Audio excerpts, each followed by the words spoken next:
What's going on? Happy holidays, everybody. Welcome to Geeking Poetic Podcast. I'm your host, Larry. I'm Vito. And on this episode, we are going to be talking about one of the most legendary superheroes of all time, none other than Superman. We're going to be talking about basically his whole history and pop culture, and especially talking about his inclusion in things like movies, television, even radio. Oh, yeah. All that kind of stuff. We're going to talk about how we polled you guys to ask what your favorite Superman was, what your favorite Superman movie or TV show was, what your least favorite was. That got some interesting answers. And we're going to talk about, of course, as always, our top 5 favorite Supermans. Again, it's not just movies, it's going to be TV, all that kind of stuff. And this guy, as usual, has got some come on. interesting choices and stuff. But anyway, strap in, tie that red cape around your neck there, and let's get ready to take off. All right, so.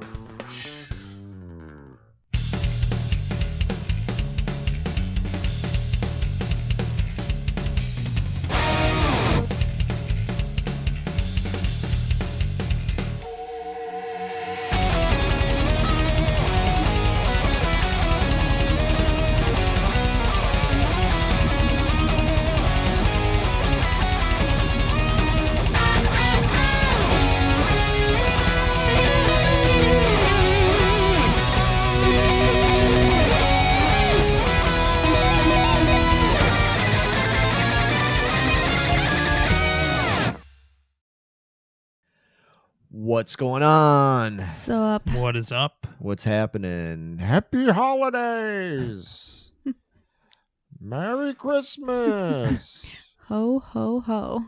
Happy birthday! I had to get my Frosty in there. Is that what that was? Yeah. So whenever they put the hat on Frosty, the first thing he says is "Happy birthday!" like a fucking jagoff. Because he's a jagoff, man. Hey, man. Come on now. I can insult my own kind, man, but, you do it. That's just Not cool. That's just snowman, racism. So can't do that, man. Not cool. Not cool, bro. Anyway, what's going on? Welcome, everybody, to another episode of Geeking Poetic Podcast. I am, of course, one of your hosts, Larry Roberts. Across this fine, long glass table from me is none other than... The OG, Vito Marchese. Don't know why I said OG. I want Original Olive Garden Goomba. now. The king of Olive Garden, Vito Marchese. And then, of course, helming the controls over there, we have the feisty and ever-present, ready to shake her head in disgust at us, the queen of the ball. we have the queen. Yeah, we have the Christmas queen. We even have a Christmas queen. Do you know what that's from? Not No. a clue. Really? You're just making stuff up now. Really? Yeah. It's Lucy from the Peanuts Christmas special. Really? Yeah. Yeah, I don't like the peanuts, so you're asking the wrong guy. Oh, I should have known that one. Oops. My God, people. What am I dealing with here? Seriously. Nobody knows. Anyway, That derailed. Miss Megan Guess, everybody. Give it Hi, up. Here, how you yeah. doing? Hey, yeah.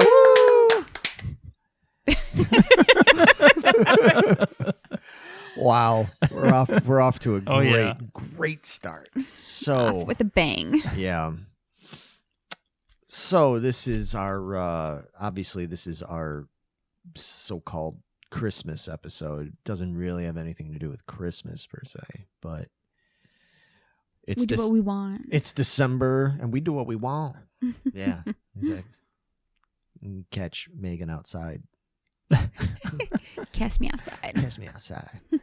She's got a, How about that? I don't know if it's a lucrative career, but she's got a career now as a rapper. Rapper, right? Yeah. She just started a So fight with like ridiculous. Cardi B or something. Yeah. That's the way to Whatever. make it in the rap business. You got to start some beef and then you fucking cash it in. There you know? go. Cash me outside. You know, I mean, people like to sit there and bag on other kinds of music and say that, heavy metal and that stuff, it's just garbage and stupid, and, dance music is crap, and trance and all, indie rock is just a bunch of stupid, whiny blah, blah, blah. People say all this shit, but you're telling me that the supposedly most valid form of music out there is the form of music where the Cash Me Outside girl is now making a lucrative career, having absolutely nothing to do with talent or, originality or anything. She's just a snotty little immature bitch that acts ghetto. So it's like, make her a rap star. Done. And I don't even know if she's smart enough to be knowing that she's portraying a character so she can save money for her the rest of her life. I think she's just some fucking dumb idiot who's doing this shit and she's going to blow all her money, if she's making money, by the time she's 19 or whatever. And then what's she going to do? Oh, yeah. Exactly. Well, I mean, well, you know what? Okay, to be fair, it's not like I've even heard her rap, so I don't know. Maybe she's good. I don't know. I mean, you look at somebody like Eminem, and again, whether it's subjective, whether you like Eminem or even whether you even like rap. I mean, obviously, for what he does, the guy has a talent because he's done a lot with it. He's influenced a lot of people, not just him. I mean, Jay-Z, a lot of these guys, man. I mean, they got to where they are, not just, controversy and all that horse shit factors in too, but they had talent. I mean, sorry, girlie, but if you don't have talent and your whole thing is you're just coasting off of that you're some little immature teenager that talks shit to her mom on a daytime talk show, kind of thing, like, and that's it. Like, I got news for you, girl. Every penny you make, you better be saving it, because you're not gonna No.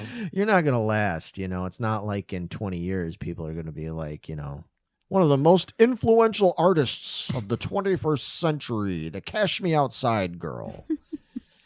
Yeah, no, I don't think it's gonna. I'm just saying, again, maybe I'll hear her and maybe I'll go, okay, she's not too bad. I doubt it. I doubt you will. Yeah, I have my serious doubts, but you never know. But anyway, yeah, sorry, Meg. Sorry, I was like comparing you in any way to her, because that girl sucks. Yeah, I see how it is. Got my eye on you too. It was more the attitude. Mm-hmm.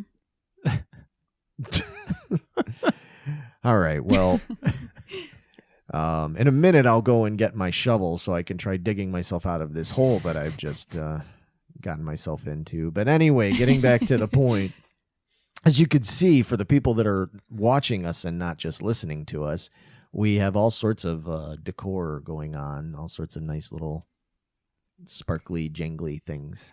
Went a little crazy at the Dollar Tree. As most people do, I think. That place is dangerous for being everything $1.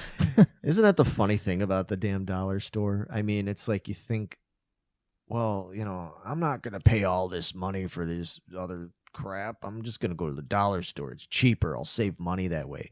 But then you go and you end up spending so much more money than you would have if you would have just gone to the regular store to buy those couple things, because then you just see all this stuff. You're like, oh, it's $1.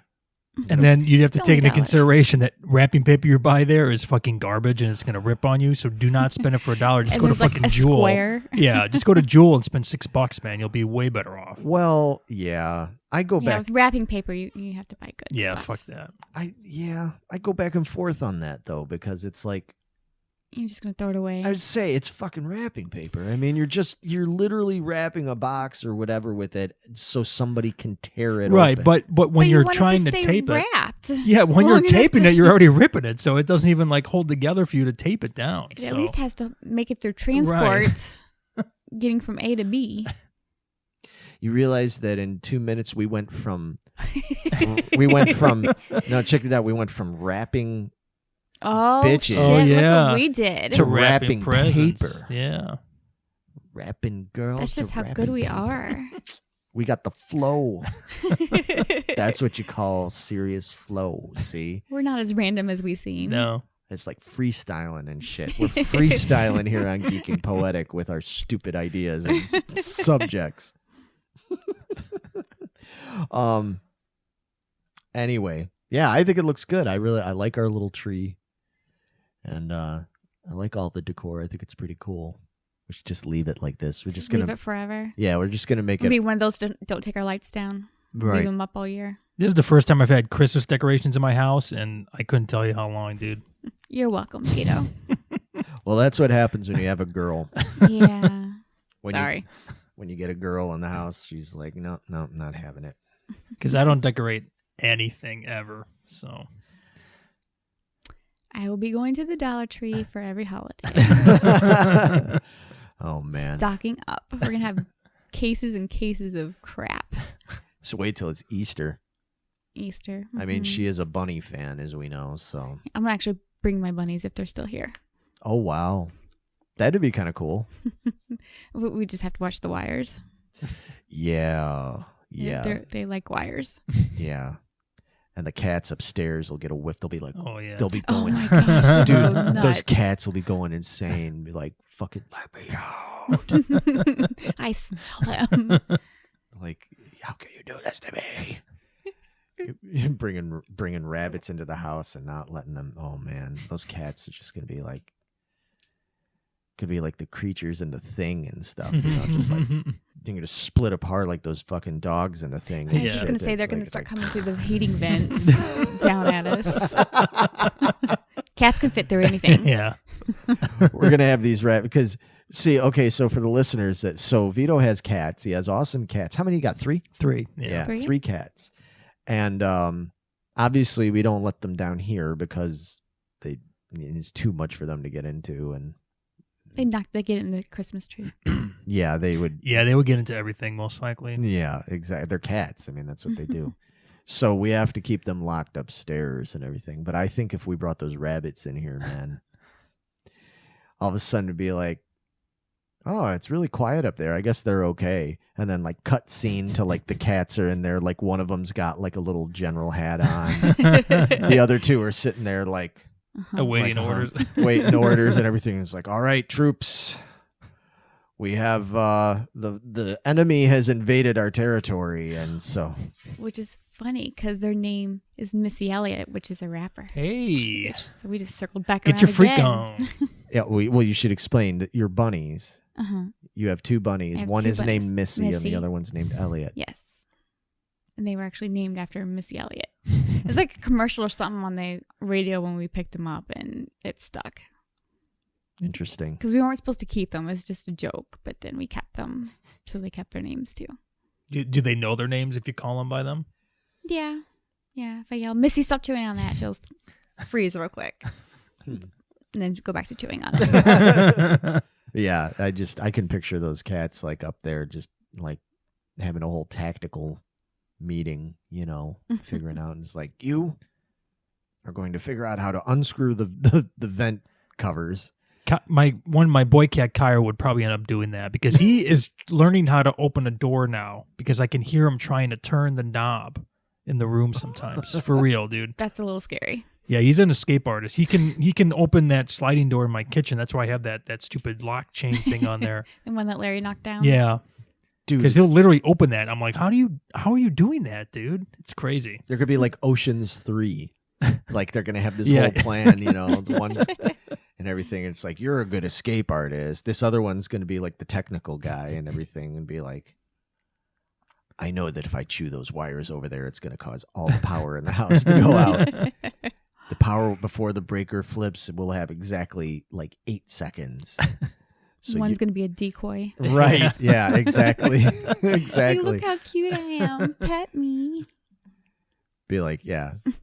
Just so And they the could other 2 slip through. just so they could get to the bunnies, yeah.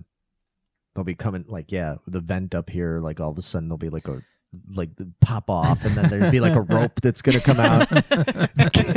Cat's gonna be tied to it. He's gonna come down like Tom Cruise and Mission Impossible, suspended just like 5 inches above the floor, rabbits are going to be like, what the fuck did you bring us to? We were perfectly okay in our room. Yeah, we were perfectly happy making a mess at our own room. So what are we doing here today? I don't know. Yeah. 'Cause I thought Well, I think we've covered everything. We're done.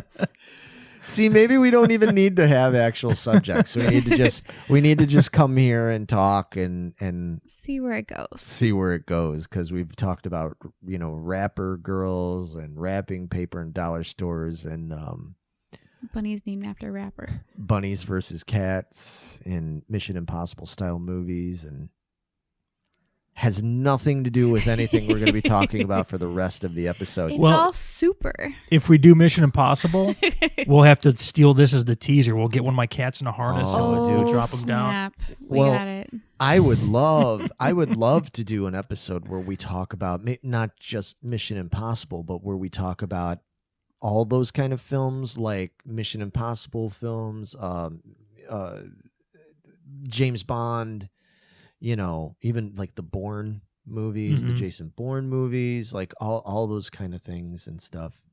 I don't know how we would title it, but I'd love to do that would be a lot of fun, actually, because boy, there's such a huge Wide variety of movies and TV shows and shit to draw from with that, man. Yeah, I immediately thought of Leverage. Oh, I remember that show. I love that show. I mean, hell, even going as campy, you get into things like Charlie's Angels, Yeah. which I actually dig. I like Charlie's Angels. Yeah, I used to watch a TV show on reruns back in the day. I like the TV show. I even like the movies and stuff. The first one was better than the second one, but excuse me. But yeah, so that'd be fun. So those cats and bunnies, we better start getting them prepared, man. But as Meg mentioned a moment ago, and we just kind of skated past it, she said that all the things we were talking about are quite super. They are super.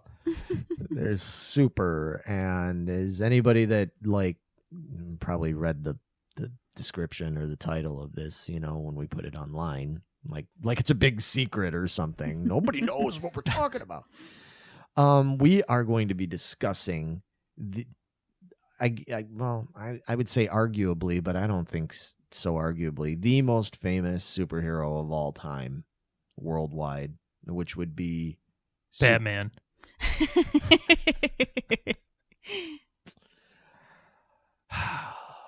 Most importantly, Ben Affleck's Batman. You had one job. You had one job. No. That's right. Well, I guess it is arguably, because I'm sure there's people who would say, but come on, man. It's got to be Superman. Captain America.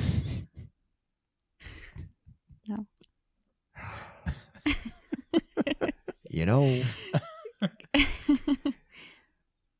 I love Batman and I love Captain America, but no, I am talking about Thor. you guys. Am I even right in the right universe here? No. No. Yeah, you've jumped ship now because you're just mentioning Marvel, and this is a DC character that was created in 1938 by Jerry Siegel and Joe Shuster. Shuster. Yeah, it's hard to say. Jerry Siegel and Joe Shuster, and that character's name is Superman. Hey, All right, we got it. we came around finally. Yeah, so I obviously am the biggest Superman fan in the room. Everybody's like, "Oh, go fucking figure." But yeah, but we all like Superman to varying degrees. But I chose this. So that's loud. Yep. Sorry, won't do that again. I chose this subject for a couple of reasons. One, because 40 years ago, probably right around the time this is going to get released, almost exactly 40 years ago in mid-December of 1978, the movie featuring Christopher Reeve, just known as Superman, or we call it Superman the movie, was released. And that is one of my favorite movies of all time. And it's a lot of people's favorite movie. It was a pretty big deal. So I thought it would be pretty cool to talk about Superman, not just that movie, but just Superman in general for this episode. Plus, then it also occurred to me that Superman also was not conceived in 38 because he was conceived over a number of years, if I recall right. Was in Siegel and Schuster, they had like come up with Superman like early 30s or something like that, and then There's like newspaper strips, right? First, right, and they even before that they had like they had, I think he first was published in a story called Reign of the Superman or Reign of the Superman. wasn't he a bad guy in that? Right, he was almost more like Lex Luthor, like he was bald and everything. Weird. Yeah, isn't that weird? Yeah. It's weird how they then later made it Mr. Americana. yeah, and then took that aspect to make his archenemy Lex Luthor. Yeah. So yeah, kind of interesting how they did that. But in any case, the first comic, Action Comics #1 from DC, came out in 1938. So it's been what, 80 years. 80 years. He's 80 years old. Jeez. So we're in honor of the 80-year anniversary of the release of Superman the character and 40-year anniversary of Superman the movie. We're going to talk Superman today. We asked a bunch of you out there, a bunch of the listeners and viewers out there, what your favorite portrayal was. Who was your favorite Superman? Was it Christopher Reeve? Was it George Reeves? There's a lot of Reeves. And we'll get that. Yeah, we already had people complaining about people calling him Reeves. George Reeve and Christopher Reeves. Hey, man, it's an easy enough mistake to make, man, because... And the phones do what they want to do. Yeah. Put in what they want to put in. Yeah. You put Reeve, and they're going to put Reeves just Yeah. to screw with you. Autocorrect is a bitch, so it automatically does that. But yeah, Christopher Reeve, George Reeves. There've been, and most recently, Henry Cavill in the movies anyway, because then there's also the guy playing Superman on the new Supergirl TV show, who I've heard, I haven't seen it yet. Spoiler. Really? Oh, okay. Because I started watching the first 7 episodes of Supergirl, and I actually liked it. Yeah, Yeah. From what I've seen, I shouldn't say I've seen it. I've seen parts, and I read a lot, so I kind of know what's been going on, but I just haven't sat down and had binged it, watched it. It looks cool, man. I think I said it on here before. The DC stuff on TV, it's not all a win, but it's pretty good, man. Like DC, they have a tough time in the movie theaters, but their shows are fucking solid, man. Arrow, did you ever watch Arrow? No, Dude, I heard good things about it. Arrow's good. Yeah, again, it's another one that I got to get caught up on more, but I've watched Arrow. Arrow's good. The Flash is good. Yeah. Like, these are good-ass shows. I'm like, okay. Like, DC, maybe they need to just stick to TV because they've got that, like, figured out. Well, I think DC Comics, their heroes, their kind of stories that sort of somewhat lighter, I don't know what you even call it, like, it lends itself better to TV. Marvel is kind of hard to do on TV. If you're going to do Marvel stuff on TV, it's got to be Netflix. You know what I mean? Because it's a little bit grittier and more dark. So DC works really well on TV. They're having trouble with the movies, but we'll get more into that. But yeah, dude. So you were saying you dug what you saw. Yeah, it's goofy. Well, but I had fun with it, Yeah, but I like that, and I like that kind of TV. I mean, to me, shows like Xena and Hercules. Yeah, I love that shit, dude. I was just gonna say, Love those. right, and they're goofy. I mean, those shows are goofy, but they were entertaining. Yeah, for sure. And that's how I feel about. That's how the DC stuff is. That's how it should be. It's kind of goofy. It's hard not to be. I mean, it's Supergirl. And Superman, and those characters of themselves they're a little goofy, They're not the Punisher, man. You know what I mean? Like, that's to say, you couldn't do like CW presents the Punisher. Like, that ain't gonna work. Even things like Daredevil and stuff like that. Just Luke Cage cannot be a CW show. It ain't gonna fly. So I think it works. But anyway, yeah, we asked you guys. to tell us what you thought of those, of shows like that, and going back to Smallville, all those kind of things. Like, what are your favorite? And we even asked, what's your least favorite? Which do you wish didn't exist? What should go away? And who was your favorite Superman actor? So we have the results of that. We'll be talking about that shortly. We got a lot of good results. As always, we want to say thank you to you guys, the subscribers, the ardent followers that we have. We had a whole bunch of new people this month. It was awesome. That was awesome. Welcome, everybody. Thank you, guys. Yeah, hopefully getting into these topics is starting to get more interest, and we want to hear from you. Keep talking to us, keep posting. Absolutely. Even the guy that posted like 12 different gifts in our thing the other day and stuff, I was like, hey man, cool. A couple of them were really funny, so I was like, happy to see you here. Yeah, we want more people, more people to come on board. So yeah, we're going to talk about all that stuff, and be interesting to see. Well, I kind of already know, but we got to talk about it. Most of it was kind of to be expected, and then there was a few things people said that I was sort of surprised about. So it'll be interesting to discuss that. And then after that, as always, we have chosen our top 5 favorite Superman vehicles. And when I say vehicle, I don't mean a car like the superboat, Superboat. But we didn't limit it to just the cinematic theater movies. We're going to talk, any kind of like media like that. So it'd be television, movies, radio, because he was on radio. That might get discussed. All that kind of stuff, because there's a lot to choose from. Man, there's so much more than I even realized. When I started really researching this, I was like, oh my God. There's no way to watch all of it, dude. No, it was impossible. Inevitably, there's probably things we're going to kind of skate over. Here, for sure. I'll try to mention a few things, at least in passing, but we'll talk about our top 5. I think it's going to get interesting.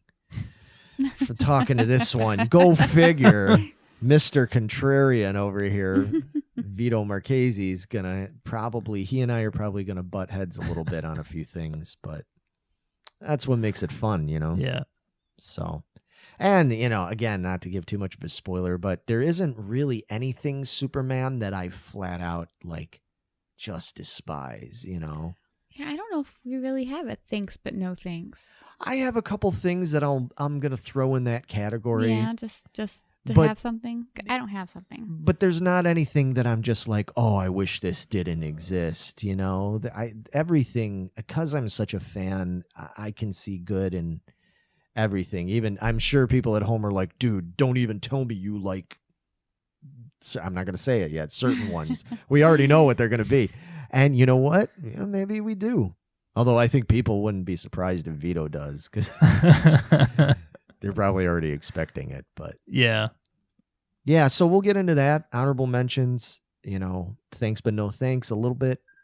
But okay, on that note, let's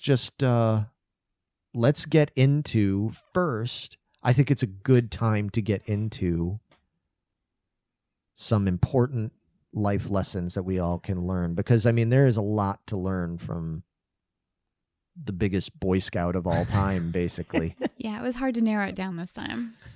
Yeah, it sure was. Yeah. But you got some good ones, though.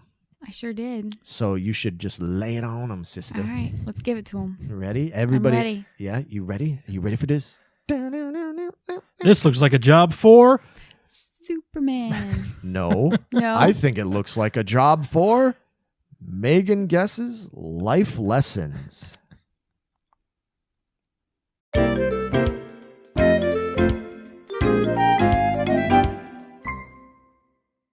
Hi everybody, Megan here with another batch of life lessons we could all stand to learn and remember from the Man of Steel himself, Superman. So put on your long underwear and tie your mom's good red tablecloth around your neck and let's get ready to fly. Superman, woo! Number 5, let them see the real you.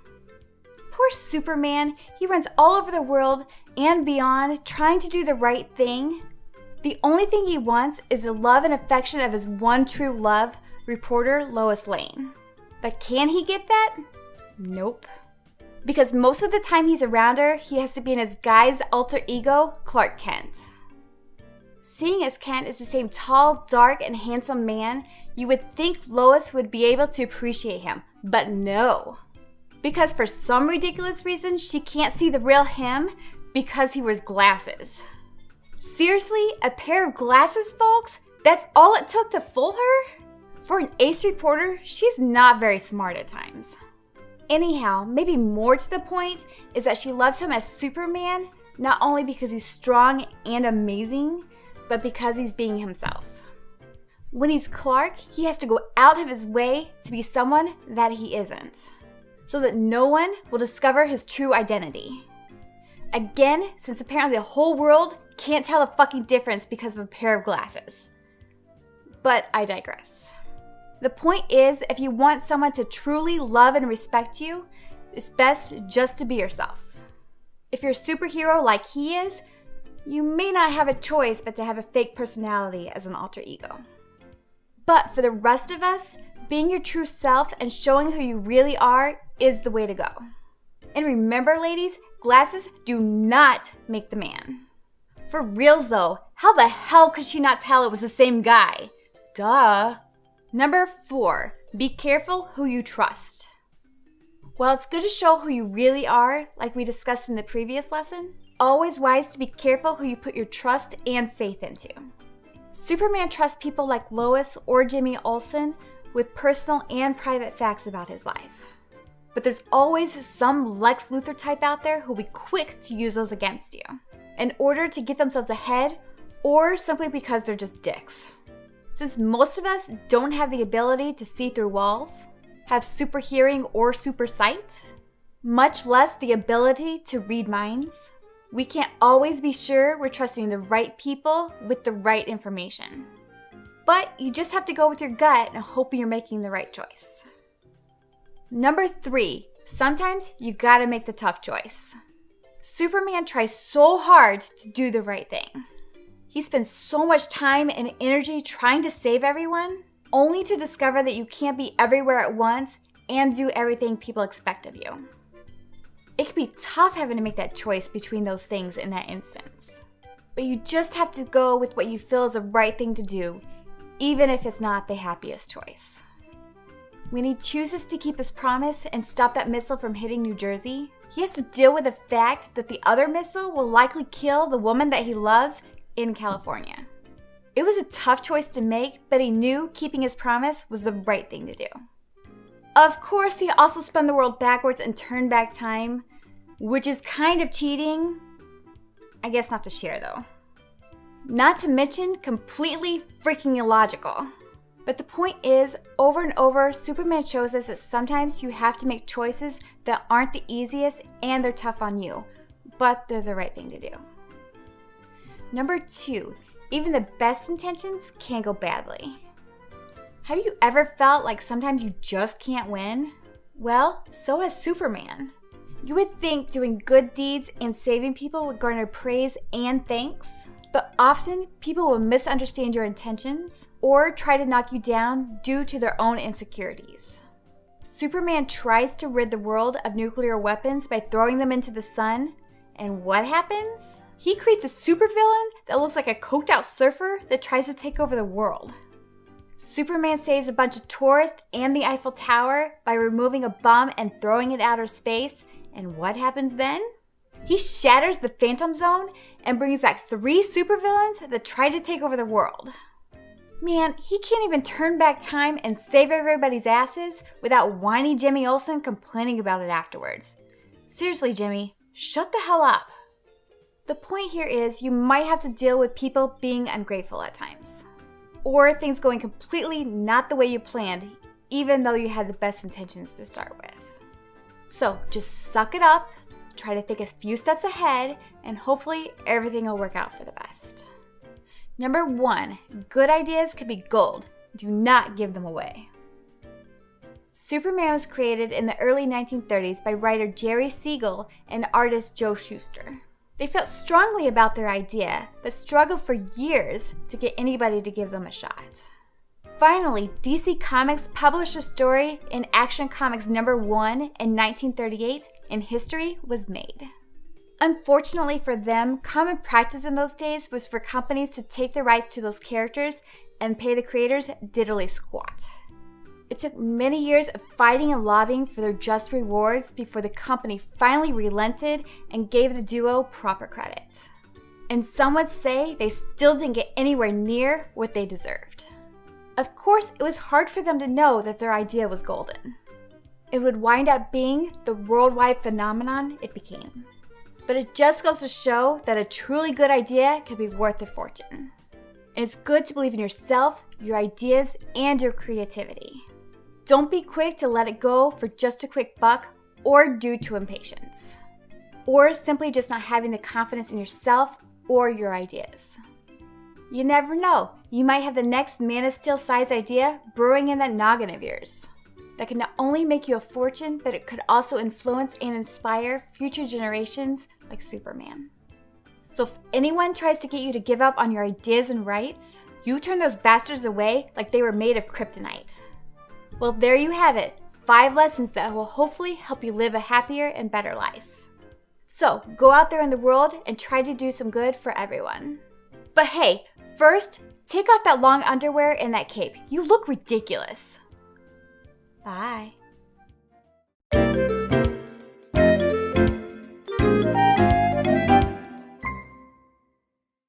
All right, everybody. We hope y'all learned something from that. Learned real good. Did you learned them real good, Megan? I teach them good. You taught them shits. They learned something. Thank you for that. You're welcome, as always. So, anyway, I had mentioned it's at the start of the show that Superman was released to the public in his known form by DC in Action Comics #1, 1938. Back then, man, the comic book, comic book business, from what I know of it and everything, it's still a tough business, but not like it was back then, man. Those publishers would just rip off. There's no other way to put it. I mean, it's the practice of the day, but they would essentially rip off creators and artists and stuff. They ended up paying Siegel and Schuster $130 for the entire rights to the character. They had to share that, right? Oh, Just split in half. Yeah, so they each got 65 bones from that. Yeah, I mean, that sucks. But how could they know that it was going to become? They didn't. They didn't. You never know what your idea is going to be. No, they didn't. But like you said in your life lessons and stuff, it's like, if you have a really good idea, you just gotta maybe not sell the entire rights to it. Maybe hold on just a sliver of it's all you needed. Right. Well, it's like we talk about all the time with the music business and stuff. It's like, bands sign those 360 deals and all that kind of shit, which means, essentially the record label gets everything that you create is everything. They own your t-shirt designs. They have absolute say over everything you do, and they own it. And man, they just ain't nobody got time for that. It ain't no need for that. Stop it now. You don't need to do that kind of crap.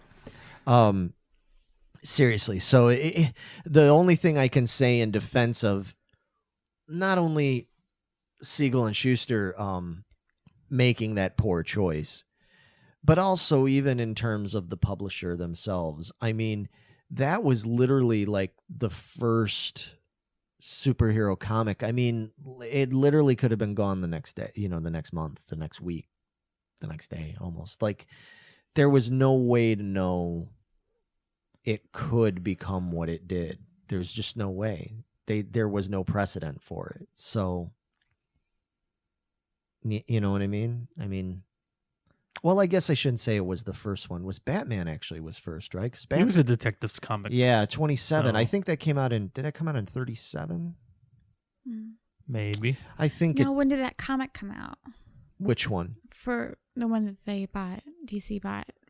Action Comics Yeah. number 1? That Mhm. was 38. 38, okay. And that's why I said, I mean, Batman and Superman, the point is they were still real close to one another, and there still really wasn't a precedent for it, like superheroes hadn't really become part of the lexicon yet, I mean, it's like, the publisher might have legitimately thought like, $130, these guys are making out like bandits. You know what I mean? Like, They might have. because I mean, it was a lot of money at the time. That's So, 38 money right there, man. yeah, exactly. So, Is it like $5 million today or something? No, it's not that much. No, no. But it was probably akin to making a couple grand. Yeah. I mean, shit. In our band, we've probably given away things for a couple of grand now by 2018 money that we probably, deserved more for it. So anyway, all things relative. Do Yeah. you think the popularity of the superheroes like Superman and Batman could have been like we were so close to going to war, we needed something positive? Absolutely. And that's why it took off like it did? Absolutely. Yeah. We needed something positive like that. I mean, that's why they used these. These guys, whether it was Superman, Batman, Robin, Captain America. I mean, come on, Captain America. His whole creation was from that. was from that. Human Torch. All those guys. They were all used throughout the early 40s as propaganda to, get people to, buy war bonds. Go around collecting up metal cans and newspapers, kids, and, all that kind of stuff, because do it to help Uncle Sam. Yeah. Oh, I totally think so. Yeah, but... Yeah, Superman even did a TV spot for stamps and war bonds back in the fort. Yeah. Yep. George Reeves and, so. Oh, yeah. Superman was hawking shit all the time. especially Kellogg's Peg, right? Peg? No. You want to get Kellogg's P-E-P. Yeah, Pep. Pep cereal. Vitagen in every box. Every box of Pep cereal. You tear off 10 box tops and turn it in to get a Superman ring.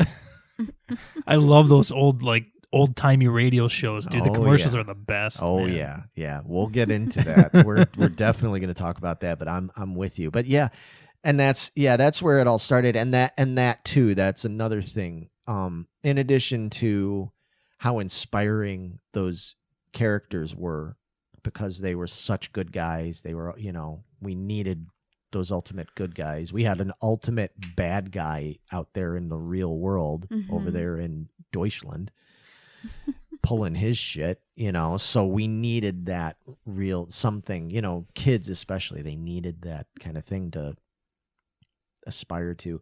But here's the thing, in addition to that point, what's interesting about that is books did great during the first half of the 40s because of that. Like, they were super popular.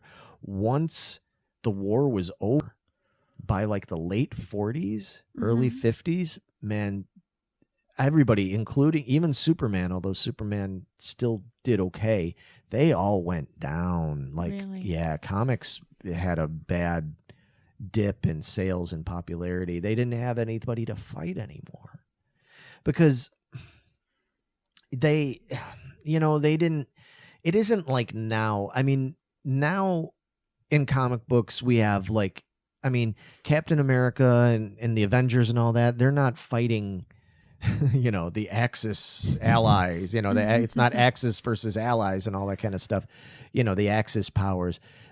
Nowadays they're fighting, aliens from outer space, or they're Right. fighting Dr. Doom or whatever. They're setting us up, man. Yeah. They know something. Yeah. They're coming. Yeah.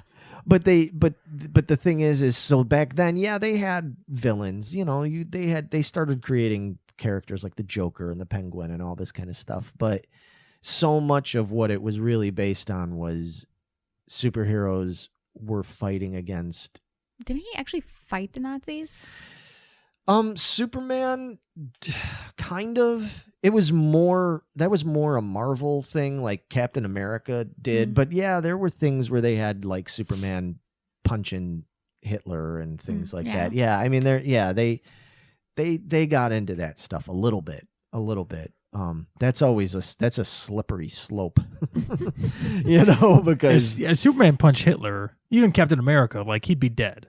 He wouldn't be surviving that. You would think, right? You would think so. Yeah, you would think so. But that contributed a lot to their popularity, was the thought of, but it was a slippery slope, because exactly what you're saying, why couldn't those superheroes just take them out, fix everything? And that's when it gets into the whole, like, they can only interfere so much. Plus they didn't ever want Superman to undermine the heroism and bravery and the hard work of our military, of our police force, all that kind of stuff. So they always made it sort of like, and I think that's kind of where they got into the whole thing in Superman in particular, not so much in other heroes, but Superman in particular got into the whole thing with Jor-El saying you cannot interfere with human history. You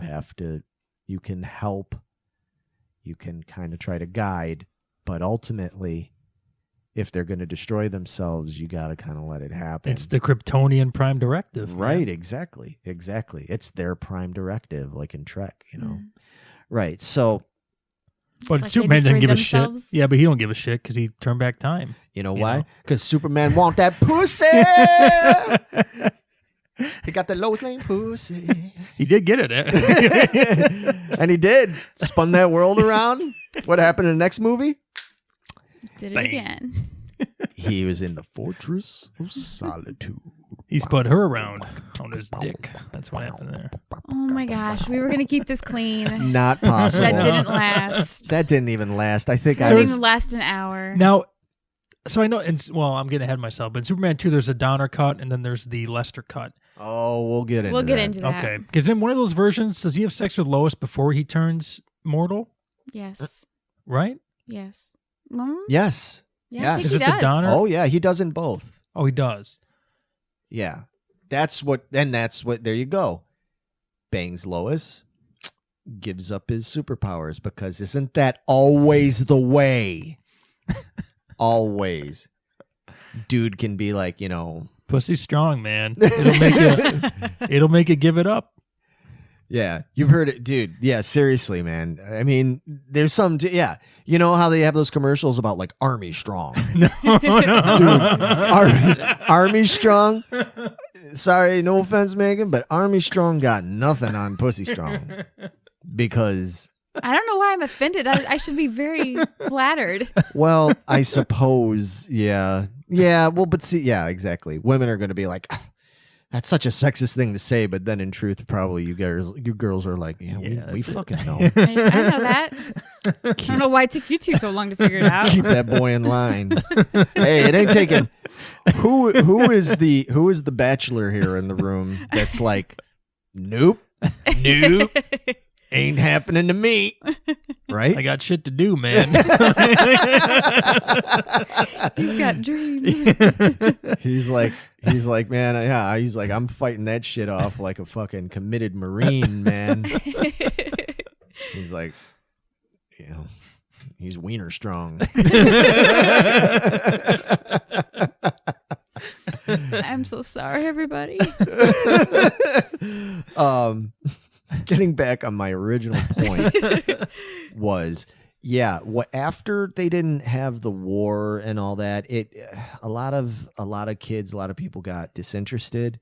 The atomic age came into play, and kids and people in general started getting more into like science fiction. They started getting into space. They started getting, we pretty soon we got into the space race, by the 50s. Not to mention then Superman had to contend with all that blacklisting bullshit that went on in the early part of the 50s, where what's his nuts came out with that book Seduction of the Innocent, where one of the main things they discussed in there as being leading, cause of truancy and rebellious youth or whatever. rebellious youth was comic books and the influence of comics, and even Superman, came under fire from that. And that was why a lot of superheroes throughout the 50s, it was kind of the dark ages for superheroes.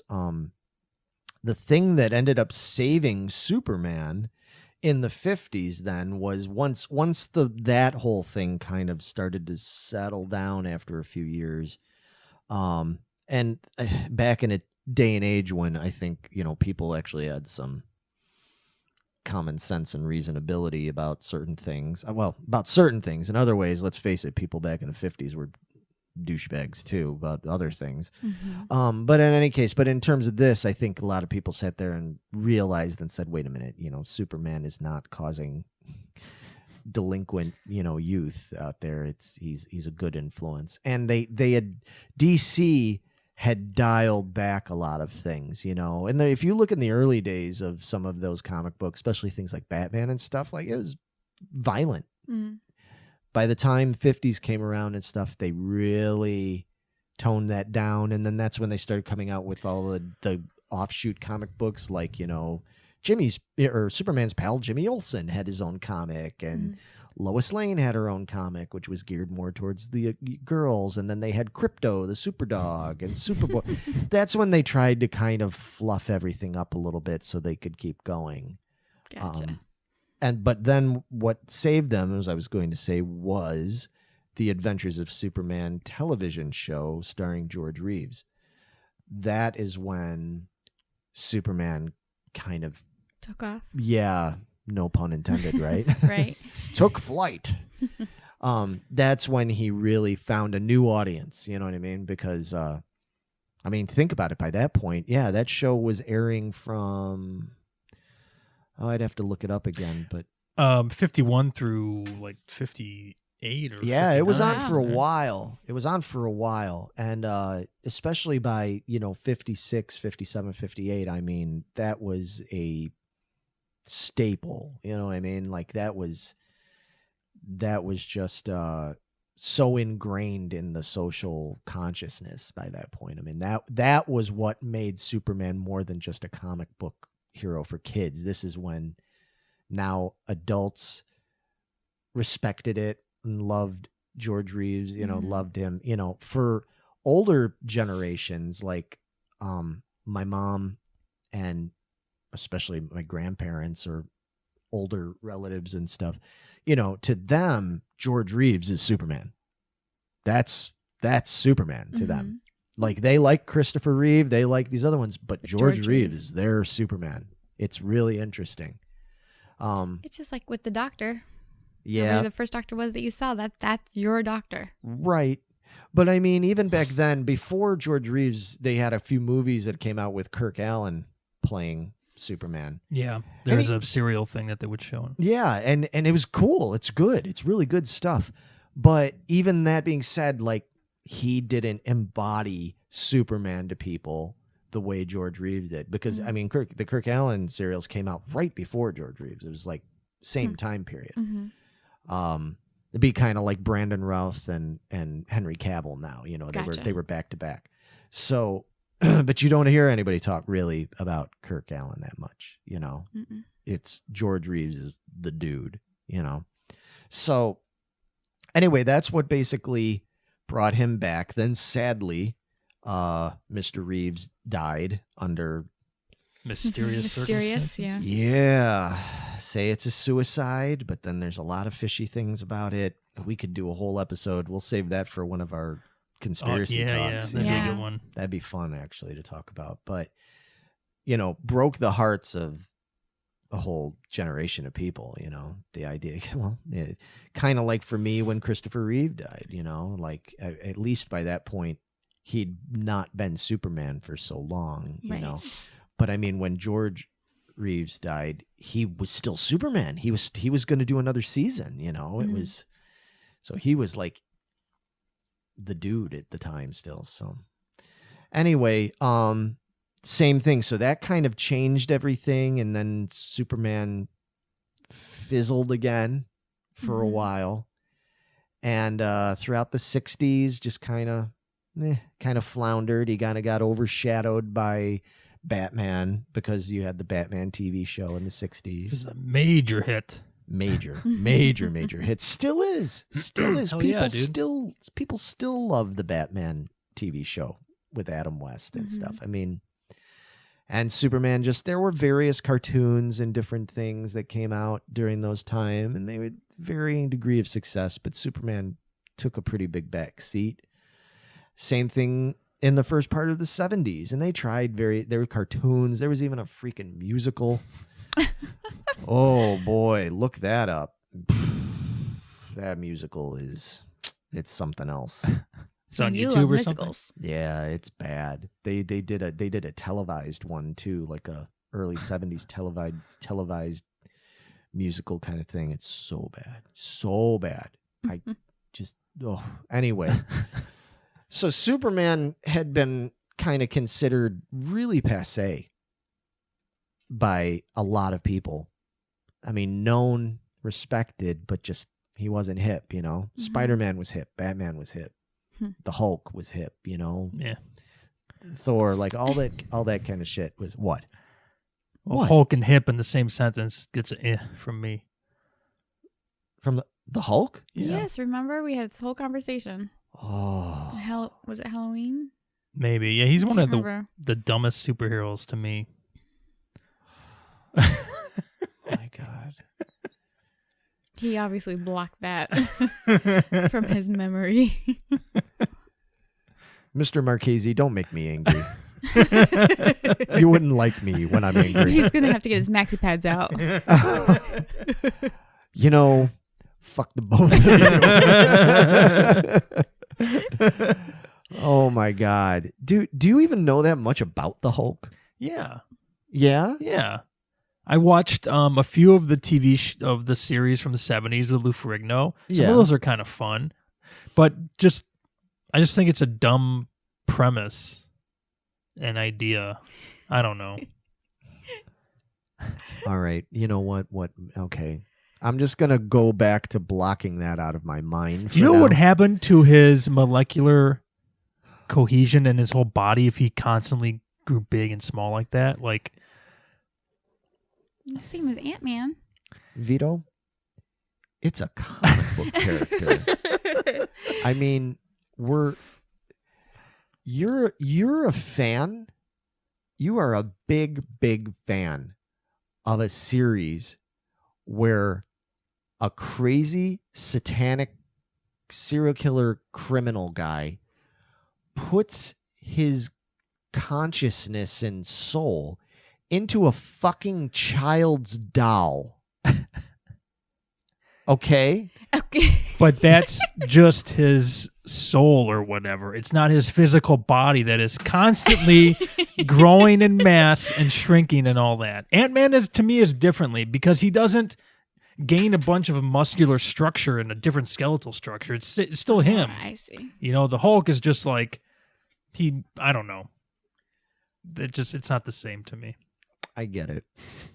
He's like, shut up. I get it. Just stop talking. I know. I mean, I know I do. I get it. It is completely in every sense of the word. It's completely implausible.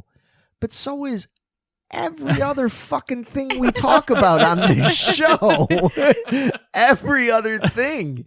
So, yeah, whatever. I get it. Whatever floats your boat. You need to give the Hulk more of a chance, though. Especially the Lou Ferrigno, Bill Bixby series. If you ever watch the whole thing, because a lot of it is just a 70s television show. They got to keep coming up with the same premise. But there's certain episodes of that show and certain dramatic things that go on in that show and stuff that's great. Like I you know what? I love the Incredible Hulk TV show from the 70s, even if he never hulked up.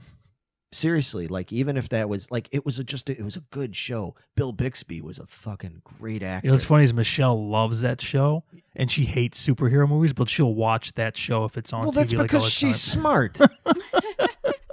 And Michelle, if you're listening to this, you need to work on this dude because seriously, she needs to learn you. Boy, but no, in all seriousness, because it's a great show. It's a really good show. It's one of those ones where, you know, it's acted so well, and some episodes are hokey, but especially for its time, when you consider the time, it's a really good show. I recently watched a bunch of it again, like maybe a year ago or so, and I was taken aback at like, this is better than I even remember, because when I was a kid I didn't understand a lot of it, the more mature aspects of it. It's even better than I remember. But see, bringing it back around, so the problem was Superman never had anything like that. Batman had his campy TV show. The Hulk had this great dramatic TV show that adults could totally dig, you know. Superman didn't have that, and he was kind of in a limbo. And then the Ilya and Alexander Salkind decided to make a proper movie, and they actually took it, probably for the first time in the history of Superman, took him seriously as a almost like a Greek mythological character, not a campy cartoon thing. I mean, there's still some camp there, but there's a lot of camp there, yeah. But I mean, comparatively, yeah. You know, it was still something that adults could appreciate and get into. You know, I mean, when they started writing that, they got Mario Puzo involved. Yeah, I saw that when I watched it the other night. I was like, wait a minute. Yeah, Puzo? a lot of that stuff. I mean, they didn't ultimately end up using his script in the end, but each guy that came on, that, like, there were things that were taken from previous. He established a lot of it, and it was Puzo. I mean, right off the bat, they were like, we're going to get a serious writer. We got Puzo. They got serious actors. I mean, Brando and Hackman. Holy shit! Yeah. Like, I'll tell you, dude, the casting in those first, especially the first and the second one, are fucking spot on, dude. Perfection. Absolutely. Every character in those movies is cast perfectly, and that I've noticed as I've gotten older is a big part of what matters to me. And like, you know, because a movie can be kind of silly, or it can be kind of out there, or whatever, or it can be a little dated. But when it's cast with really perfect actors, it's like, you know, that can save a movie, you know, from just being kind of hokey. Yeah. You know, Superman 4 or Superman Returns or some of the other ones we'll talk about. But the fact that they took it so seriously and got Richard Donner, you know, who directed The Omen, you know, like, that's a pretty freaking serious movie, you know, and all that was what brought Superman to where he is now, because it was that pivotal moment when they said, okay, this isn't just going to be for kiddies. We want kids to like it and all this stuff, but we want people that are 45 years old to be able to like it too. That changed everything. And ever since then, they've been struggling, teetering back and forth, and still having a tough time getting it right, finding that balance. So, anyway, you know what? I mean, we could talk forever just about the history, but I think we should take a real quick break. And after this break, let's get into, I think this is a good moment to get into what you people had to say about Superman. Let's get into their choices. It's not really a top 5, but let's just start discussing what you liked, what you didn't like, what you wish would go away, what you praised. We'll get into that. And before we get into that, I don't know, do you got anything you want to tell the folks? You think it's a good time to lay some... Yeah, I got a tip or two for you. Yeah, since we were just talking about Mario Puzo, you know, if you people don't know, the guy who created The Godfather, one of the greatest stories of all time. Well, we've got our own Godfather right here. OG. He is... Original Goomba over here. Yeah, he is the original Goomba. We've got Mr. Vito Marchese, who is going to lay down some knowledge for all of you with another installment of Vito's Tips. This looks like a job for Vito's Tips. Goomba Man.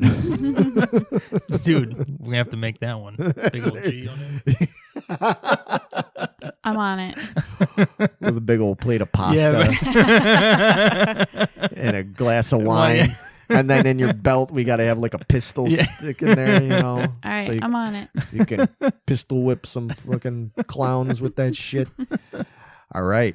Well, Megan, you get on that. And everybody, you listen to another bunch of Vito's Tips.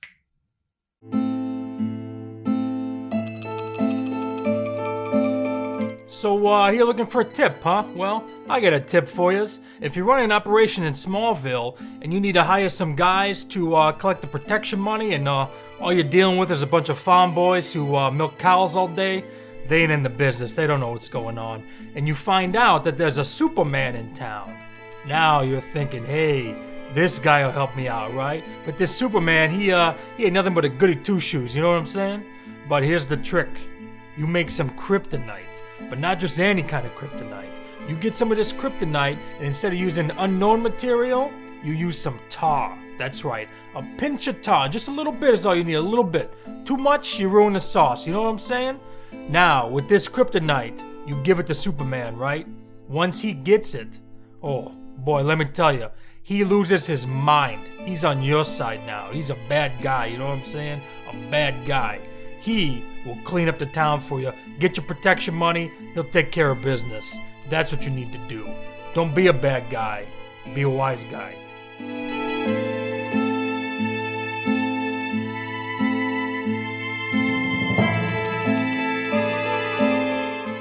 All right, Master Marchese over there, thank you for laying that on everybody. You're welcome. You're welcome. Yeah. You do what you can.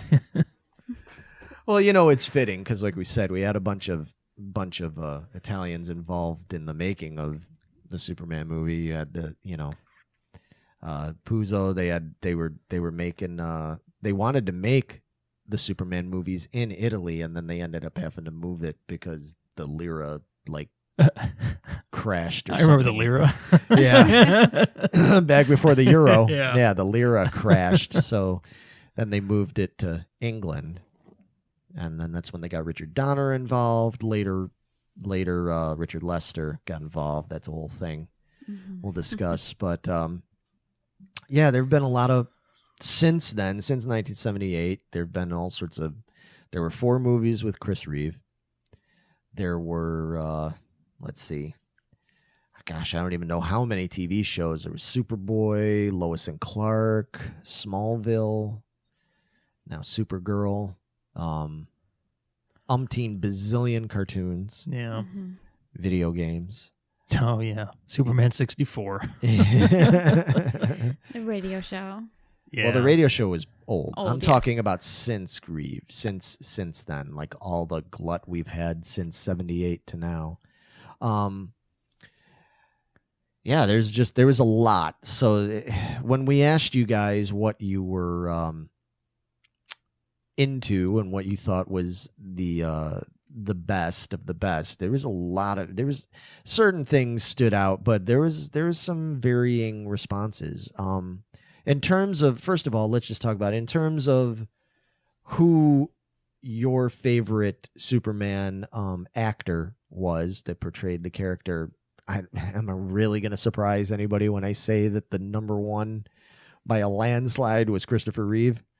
I mean, I tallied it. I sat down and went through all the comments, all the messages and everything, and it was Chris Reeve by a landslide. So, yeah, I don't see how I wouldn't be that guy. I mean, do you guys pretty much agree with that? Yes. Yeah, I'd have to say so. Yeah, I definitely do. I mean, to me, just like we talked about earlier with the older generation, saying George was the Superman. To me, Christopher Reeve is Superman. He's fucking Superman. Like he just is. And he's Clark Kent too. And he's Clark Kent. And you know what? That's a good point because he's one Oh of. my God, is he? Wait a minute. Were you fooled by his glasses and his hair flip? Well, she is female. His eyes change color too. He hunches over a little bit, and Clark's so dry, and he's such a drip. Yeah.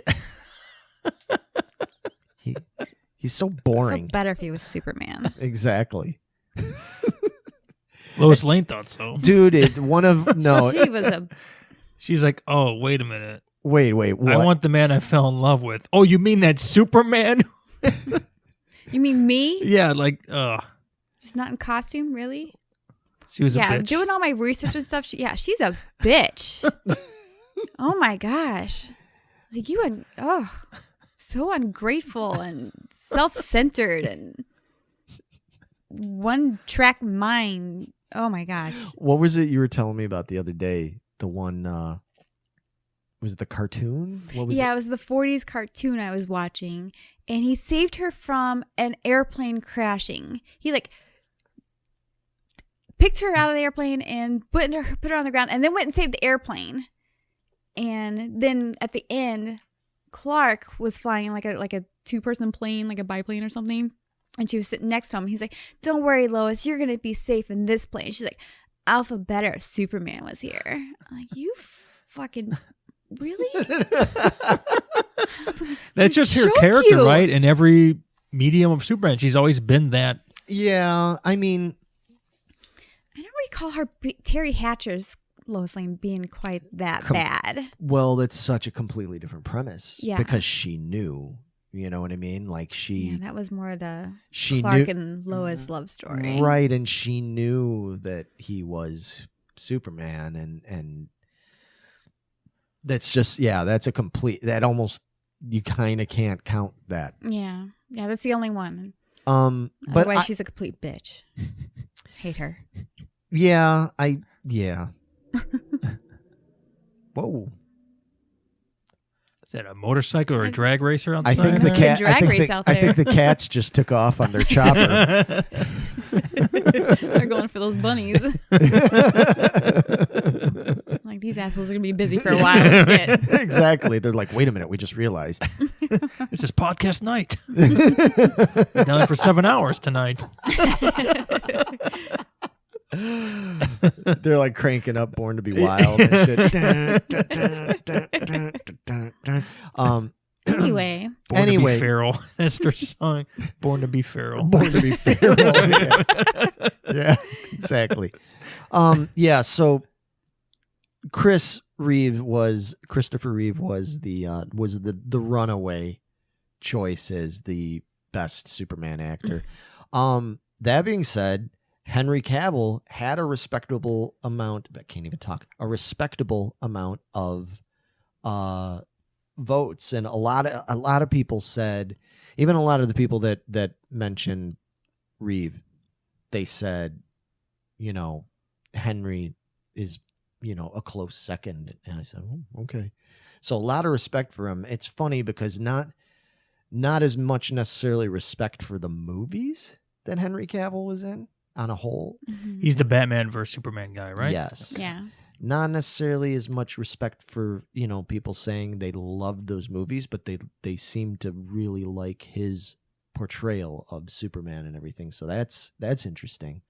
I think most people, again, not every Superman movie with Christopher Reeve was necessarily beloved by everybody, but for the most part. But, comparatively, the 3 movies so far that have had, I guess we're probably only going to get 3 movies because from what I hear, Henry Cavill is done. Oh, really? Oh, yeah. Supposedly him and Affleck they're out. On their own accord, or? I think so. Yeah. I'm not sure. Don't quote me on that. I don't know. Which is a bummer. I'm actually, unlike a lot of you out there, I'm not happy about that. I actually didn't even mind Affleck as Batman. I didn't either. I thought he did a great job. Yeah, especially for the old kind of Gritty. worn out, Yeah. slightly overweight Batman. Like seriously, I thought he got better with it, but we'll get into that more. But I have one bone of contention with Henry Cavill. I can't even say Henry his name. Cavill. Cavill. That's it. Yeah. Yeah. Okay. Yeah. I'm not okay with the hairy chest. Okay. It's not even like it's like way hairy, bushy, hairy. It's just like a couple little tufts. Did they come out of his suit? No, but he doesn't have his shirt on in a couple of the movies, and it's like Christopher Reeve didn't have any hair. I don't think they ever showed George Reeves. I couldn't find. I don't any think pictures. they could back then. Yeah, I don't probably think get thrown in jail. Yeah, I couldn't. Are you find any crazy? pictures. You can't show that to kids. This is going to demand an X rating. Then you got Dean Cain. He was bare chested. Right. But those guys, they must have shaved their chest, right? Yeah, because I think I saw Certainly. pictures with Reeve that he had hair on his chest. Maybe. But he definitely did not in the movie. See, I haven't seen every male chest in the world, but I'm gonna guarantee that every man has hair chest, right? No, No, I don't. no. Nope. Oh. Mm-mm. Mm-mm. I don't. I think it's also kind of might be an Irish thing to some Maybe. degree too, British Irish thing, because I think a lot of us really pale. That makes guys sense. say- Yeah, I don't know. Well, I take that back. If I were darker haired, I have hair, but it's very minimal. It's flesh colored? Well, it's real. Yeah, it's flesh colored hair. Yes, Vito. There's some hair, but it's very minimal, and it's so white blonde, you can't. But anyway, the hairy chest is very distracting for me. It's like so all I can focus on. You want your Superman to be smooth, is what you're saying. I need a smooth as eggs, motherfucker. Super smooth, man. Yeah, smooth as eggs. Yep, I need a smooth Batman. I need a smooth Superman. Superman pulled out his junk. He's like, "You like balls? You like super balls? You like these super balls? Smooth as eggs." Sorry. I missed the Chappelle show, man. Yeah, a lot of us do. Anyway, so obviously number 1 was Reeve, number 2 was Cavill, and a distant number 3, because there was really only 3 really noteworthy, was some votes for Dean Cain. And you know what? Now we're talking. I wouldn't have gone there, like I wouldn't have, but after recently watching a little bit of that stuff and it was really good, man. He did a good job. He was perfect for that role, for that show. You know what I mean? I wouldn't replace Christopher Reeve with Dean Cain or anything like that. No, absolutely not. But for that show and the way he portrayed it, especially as Clark and everything, he was real good, man. Yeah, I think he's underrated, so it's pretty cool to see him get those props. You're good with that. I'm huh? good with that. I'm good with that. Got a Dean Cain fan over here, huh? Back in those days, oh yeah. Yeah, I remember. I've seen a few of them, but I never watched the series from beginning to end when it was on TV. But I know I did watch a few of them, and I thought they were pretty cool. Mm-hmm. Yeah, that was what? Sorry, wasn't the last episode where they get married the biggest ratings show of all time up to that point or something? I could be wrong. I thought they got married in the 3rd season. Yeah, it wasn't the last. Oh, No. okay. But then after they that, kind of was- tanked after that. yeah, okay, that's what it was. it's exactly, it was big ratings, but Yeah. then it was where do you go from there? I mean, that's what the whole show was kind Yeah, of based yeah. on. And that show, I remember at the time when that show was out, I was in my late teens and early 20s and stuff. I'm mostly late teens. But Was that mid-90s or early? early, wasn't it? Yeah. Yeah, I think so. It was 92 3 or 5 or something like that? or 93 through, something like that. Yeah, look it up, please. The thing that was cool about that show too was because, for all the ladies like Megan, they liked Dean Cain and everything, but then a lot of us guys, we liked Terry Hatcher, dude. man. Yeah, it was something I could watch with my brother, and he was all about Terry Hatcher. Yeah. Especially when she comes down that slide Yeah. in the intro. He's like, Yeah. yeah, that's some good stuff. Yeah, I had a huge crush on Terry Hatcher. Yeah, she was.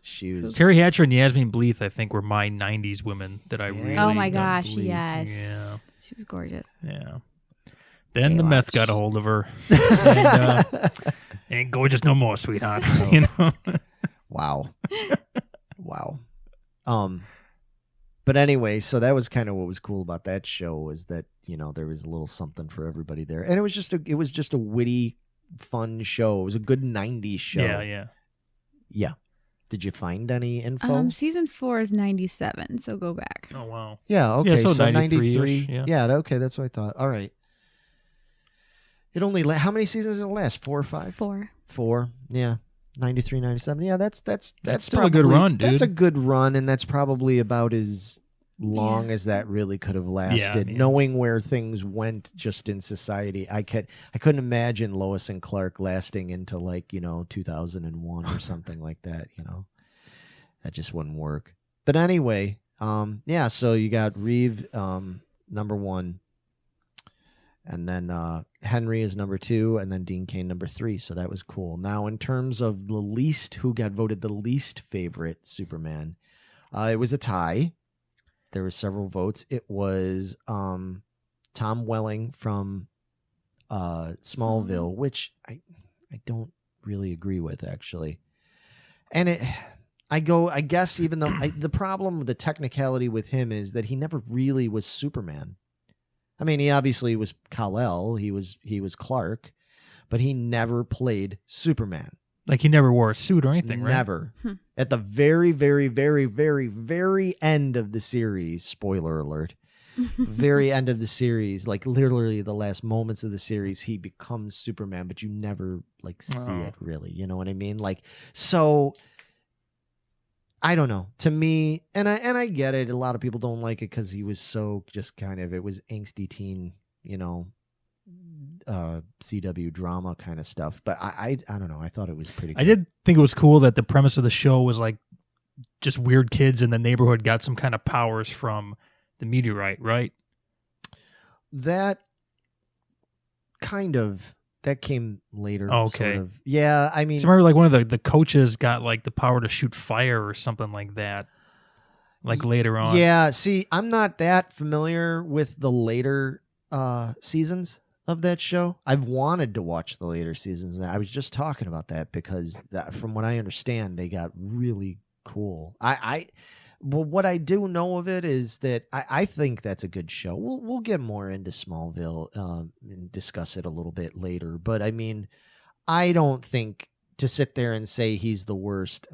I don't know. I guess it's hard because there aren't any flat out horrible portrayals. I think that some are obviously way better than others. But I thought he did a pretty good job, especially for what the show was. And then he was tied with, from Superman Returns, Brandon Routh. That's a tough call. I think Brandon Routh could have been a good Superman. I think there were aspects of him that were good, but that movie's just... He was only in the one, right? Yeah, thankfully. And then Henry was in Man of Steel? Man of Steel, Batman versus Superman, and Justice League. All right. Spending was all 3 of those. So I don't if I had to choose a least favorite Superman, I would go with him. Definitely, And the only other one I could think of for me would be Kirk Allen, and even that I thought he did good. I like the serials. Yeah, and I like stuff, those. But I figured that him and George Reeves probably wouldn't be listed on these lists because they're so old. Most of the people that are commenting on our stuff are a little bit younger. Yeah, and the few older people I know, they didn't really say anything negative, but they list much in the way of negative. But they mentioned Christopher Reeve. Look what he did for it. That's kind of exactly. Speaking of, when I was talking about underrated, one person mentioned, even though we didn't ask this, but it was an interesting tidbit. One person mentioned that they felt that Kevin Spacey's take on Lex Luthor from Superman Returns was underrated, and actually said that it was their favorite portrayal of Luthor, which is interesting. Yeah. I don't know if I agree with you on that one, man. Gene Hackman was amazing. He's very charismatic in that role. But Ned Beatty as Otis, dude, Mr. Luthor, Otisburg. I want to live in Otisville. Otisville? No, it's Otisburg. Is it Otisburg? Otisburg. It's a little bitty place. Miss Tessmacher's got her own place. Otisburg. Yeah. I mean, yeah, and they surrounded. I mean, Hackman's wonderful on his own, but then they surround him with Ned Beatty and Valerie Perrine as Miss Tessmacher. Yeah, dude, the casting was just absolute perfection in those movies. Man. Exactly. Yeah. Well, and we're gonna talk about that movie more. So, but anyway, yeah, Kevin Spacey, interesting choice, controversial choice. Yeah, because now you can't watch a Kevin Spacey movie. No, right? you're not allowed to like Kevin Spacey no more because he's on that blacklist now because he's a philandering fool. He was fantastic in Glengarry Glen Ross, though. Yeah, I'll tell you that. yeah. Well, he can act. He can act. But yeah, some people would, in his character, Lex Luthor gets abandoned on that island at the end of Superman Returns, and there's some people that wish they could put Kevin Spacey on that island right now, just leave him there. But we're not going to get into any of that stuff. So, did okay. I mean, it's my opinion of it. I don't know about you guys, but did you guys see Superman Returns? I tried watching it 3 separate times and fell asleep each one. Yeah. So I haven't watched. I've never seen it. Yeah. It's. But there was one scene where Superman is trying to lift the space shuttle off of 747. Yeah. And he looks to the camera and like these jets come out of his nose Yeah. and like that propels him up. And at that moment, I was like, this is fucking retarded and I don't want to watch this ever again. And I never did. So that was really fucking stupid, man. Yeah. Yeah. It's yeah. Although the bullet to the eye thing was pretty fucking cool, I will admit that. But yeah, that's about it. I'd rather watch the Langoliers. What does that tell you? But even then, that being said, there were good performances in that movie. There were some elements of that movie that were okay. But yeah, I don't totally disagree with people about the saying Brendan Routh, but I think a lot of that is colored by, people's dislike of that movie in as much as the character itself. And then lastly, getting in terms of what people said was their favorite movie or show or vehicle, they pretty much reflected the others. They said Superman the movie from 1978, along with Superman 2. There was even some mention of Superman 3. And yeah, I think we got some Superman 3 fans in the house here. All right. We'll get into that. We'll get into that. So those were the top. Man of Steel got mentioned. Again, Lois and Clark got a nice little mention there. That was really about it, I mean, unfortunately, not the most exciting poll, because I guess we kind of knew that Christopher Reeve was going to be that's kind of a given. The runaway success, but it was interesting. I was glad to see people mention, like I said, Dean Cain and stuff like that. I was glad to see Henry Cavill get some respect because I think he deserves it. I think these recent movies have been a little bit unfairly maligned, but I'll get into that when we get into our top 5. On that note, maybe we'll take a real quick break to grab a fresh drink and Crack our knuckles. Yeah, stretch out a little bit, and then we're going to come back with the top 5 choices of favorite Superman, Or Supermen. or Supermen, or Superwomen in media.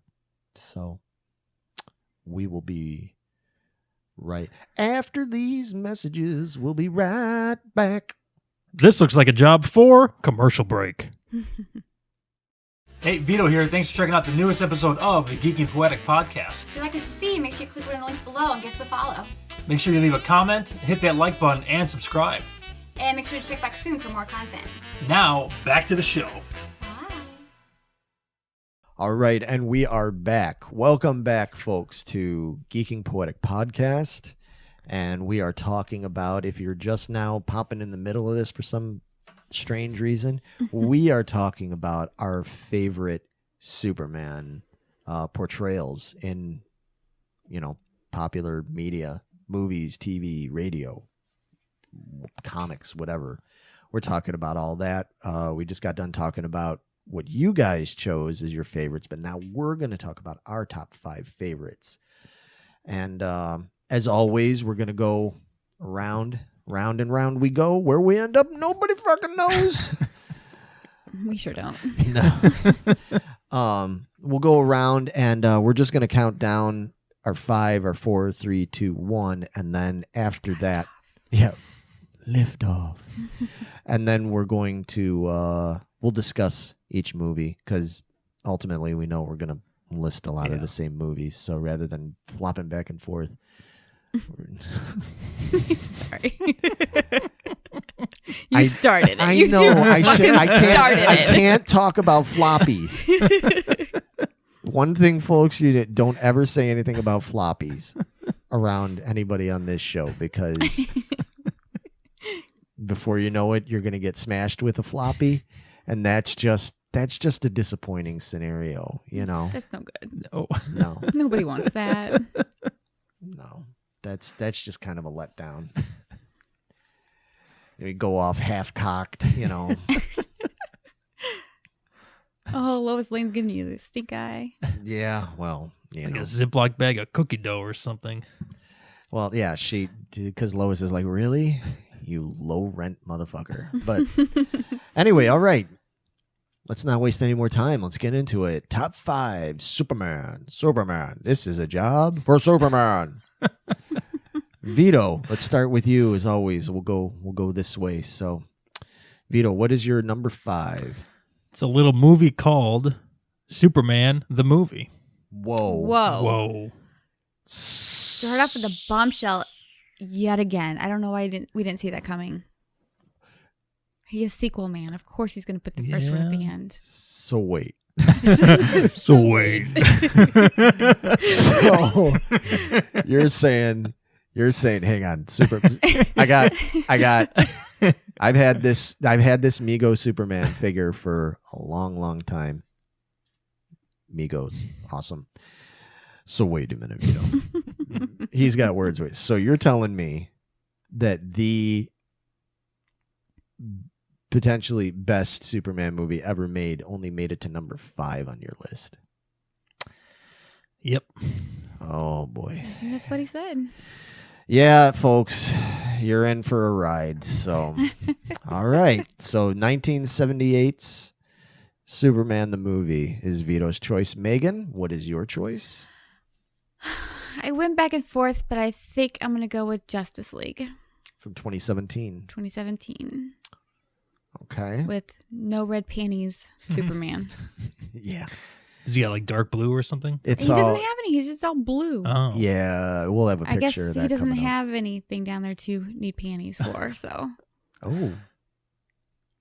That's insulting. Just because he has a hairy chest, you're gonna knock him on that? He has 2 strikes. Wow. Why get rid of him? I don't even understand. Okay. Yeah, we'll have pictures of that when we get to. We'll put some pictures up of Henry Cavill in that suit so you can see what we're talking about when we get to talking about her choice. And fittingly enough, my number 5 is also 2017's Justice League, and let me tell you, it almost wasn't. Number 5 was almost Man of Steel, the first one. We'll talk more about it when we get to it, but yeah. I had the same issue. I was flip-flopping. Yeah. Always flopping. Flopping. Yeah, I was flopping on that one. Yeah, that can be controversial when you start getting floppy. So in our number 5 position, we have Superman the movie and Justice League. All right. Interesting. All right. Yeah, we're off to a controversial start for a bunch of reasons because I know there's a lot of people out there that did not like that. There's a lot of people out there that love the movie you chose and a lot of people out there that do not love the movie we chose. So, okay. All right. Moving on to number 4. For me is Superman 2. Wow. Oh, my God. So 1980 or 81. Right. 81? Well, you know what? It's interesting. Because It came out differently internationally. It came out in December of 1980. overseas in like Australia, New Zealand, stuff like that, and then it came out over here months later in 1981. You imagine them trying to do that now? Yeah, that's It would never work because with the internet and all that. I mean, like, yeah, I guess back then you could put a movie out in New Zealand, 6 months earlier and be like, it's not going to affect anything. It's like now you'd put it out in New Zealand and be like, it's going to be on the internet within like hours. Yeah. Can't do that shit anymore. no. I'm gonna live stream it. Yeah. Uh-oh. Okay. Oh, some fall. Mask. Venom mask fell. Yeah, that's okay. It's all this DC talk. The Marvel characters are up in arms. Anyway, Start revolting. so when you say that, are you referring to all cuts of the movie, or? See, I know I've probably seen the Donner cut, but I think I always grew up watching the Lester cut. Yeah. So as I did. Yeah. Okay. yeah. All right. Just asking, just in case, just wondering. All right, so Vito's choice is Superman 2 in the number 4 position. Okay. Your choice for Cuatro? I am going with Superman 2, the Donner cut. Oh. Oh. Yeah. So you're specific. Vito is unspecific, but you're specific. So you're Yes, saying I watched the Donner cut. Okay. Huh. Okay. And I am to understand the other cut. It's like two totally different movies. From what I understand. In a lot of ways, yeah. So do you know the differences when we get to I do. Yeah, okay. Oh, I surely do. Don't call me Shirley. Very interesting. So the both of you picked Superman 2. Interesting. All right. Well, my number 4 is a bit of a curveball because we're finally, as I think some of you guys are going to as well, we're going to start throwing out non-theatrical things. My number 4, and I'm cheating a little bit here. Well, whatever. There's so much Superman content, man. Yeah. It's hard to... But since they're both kind of the same nature, I decided to... I had them separate before, but I decided to put them in the same thing. So it's a tie between the 1970s and early 80s Super Friends cartoon tied with the 1940s Max Fleischer Superman cartoons. Because they were both cartoons or both animated, I just said, I'm going to put them all in there. I didn't want to just say Superman cartoons, period, because A, there's a lot of Superman cartoons that I didn't like that came out at various times, and B, there is a shit ton of Superman cartoons. I mean, dozens that have come out over the years. So as it is, even just saying Super Friends, I'm kind of combining because there's Super Friends, Challenge of the Super Friends, like Super Friends, Superpower. Like when I talk about Super Friends, folks, just to clarify, I'm talking about the Super Friends cartoons from like 1973 through, I guess it was like 82 or 81 or something like that. That particular period of them, the Hanna-Barbera ones. So that, and then like I said, the Fleischer ones from the 40s. Those are so good. Anyway, Yeah, I enjoyed those. Yeah. So. All right, so our number 4 is, again, possibly controversially enough, Superman 2 and Superman and the 40s Superman cartoons. It's already pretty interesting. I can't wait to see where this goes because I don't actually know. Once again, I don't know what Vito's list is. I like to be surprised by Vito's list. So, but number 3, Vito. That would be the 15-part chapter serial starring Kirk Allen. Nice. Yeah. Nice choice. I like that choice.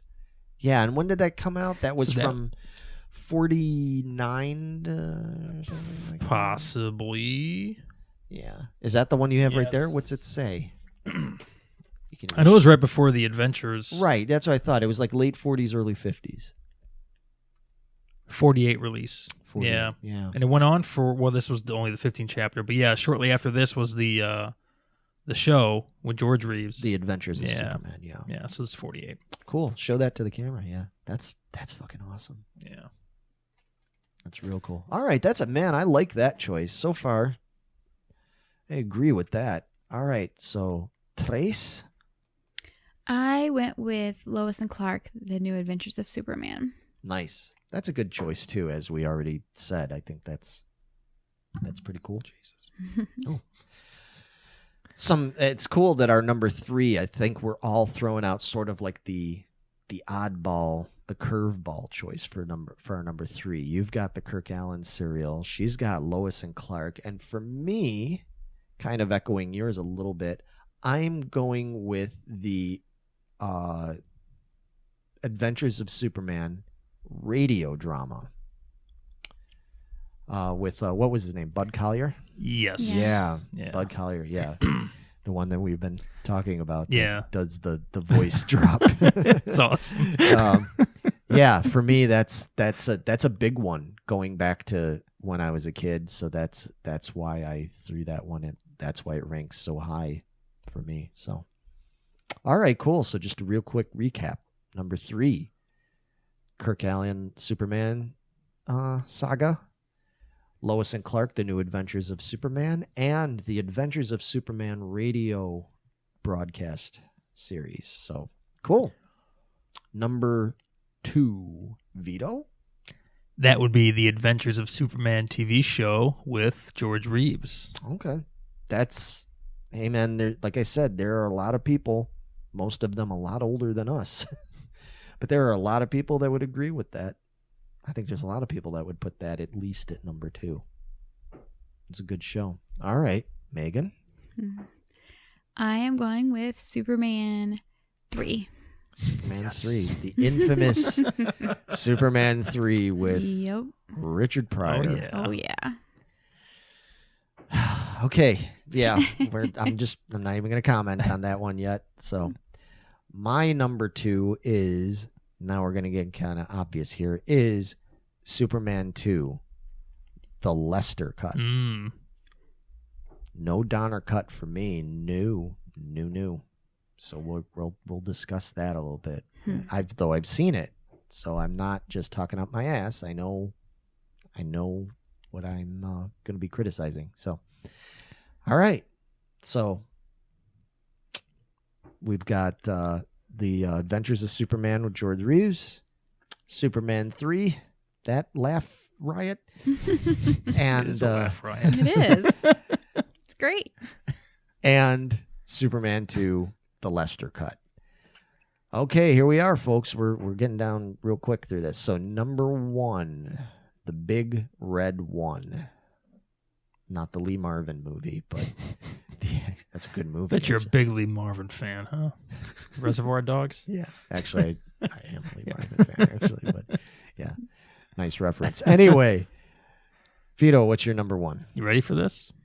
Give it to us. Superman 3. 3. Yeah. Yeah. Yeah. All right, Megan. I am going with the obvious choice of Superman the movie. And I am going with the obvious choice of Superman the movie. I mean, that's not going to surprise anybody. I've waxed ecstatic about it enough. Say what? Yeah. Plus, I mean, it's literally one of my favorite Of all time. favorite movies of all time. Like, oh, not even just for Superman or superheroes. Like, I just fucking love that movie. All right, man. That's a pretty solid list. And possibly controversial in some ways to some people, and things that were and weren't included and stuff. So, yeah, number 1. So for you, Superman 3. For me and Megan, Superman the movie. Superman 1, whatever you want to call it. All right, you want to just jump right into it? Sure. Okay. So, let's well, you know what? Let's start with our number 5. Let's talk about Justice League. Justice League. Yeah, we'll kind of work our way back since Okay. it's the most recent one. So I'll take the lead if you don't mind. Go ahead. All All right. yours. Okay, so the interesting thing about this, I did not see this at the theater last year. I wanted to, but I didn't go see it at the theater, and I regret that I didn't go see it at the theater. I didn't see it till it came out on DVD and Blu-ray. Like everybody else out there, I was a little skeptical. I think most other people out there were way skeptical. Mm-hmm. A lot of people did not like Man of Steel, and a lot of people didn't like Batman versus Superman. I liked Man of Steel, and here's my controversial statement that people were like, what? I kind of liked Batman versus Superman. Now, that being said, both of those movies are flawed. Batman versus Superman is more flawed than Man of Steel, but Man of Steel's flawed too. I'm not going to say Justice League isn't flawed, but to me, Justice League is the first time with all that I feel like, okay, they were on the right track. They really started to get it together. The little I talked to you about this, I think you were on the same page, Megan. I kind of labored over adding this in place of Man of Steel because this isn't a quote unquote Superman movie. Right. It'd be like picking the Avengers for your favorite Captain America movie. It's like, well, yeah, Captain America's in it, but it's not all about Captain America. It's just like when I picked Killing Gunther. Right. It wasn't all about Arnold Schwarzenegger, but when he was in it, he was in it. And that's kind of how I feel about this. Folks,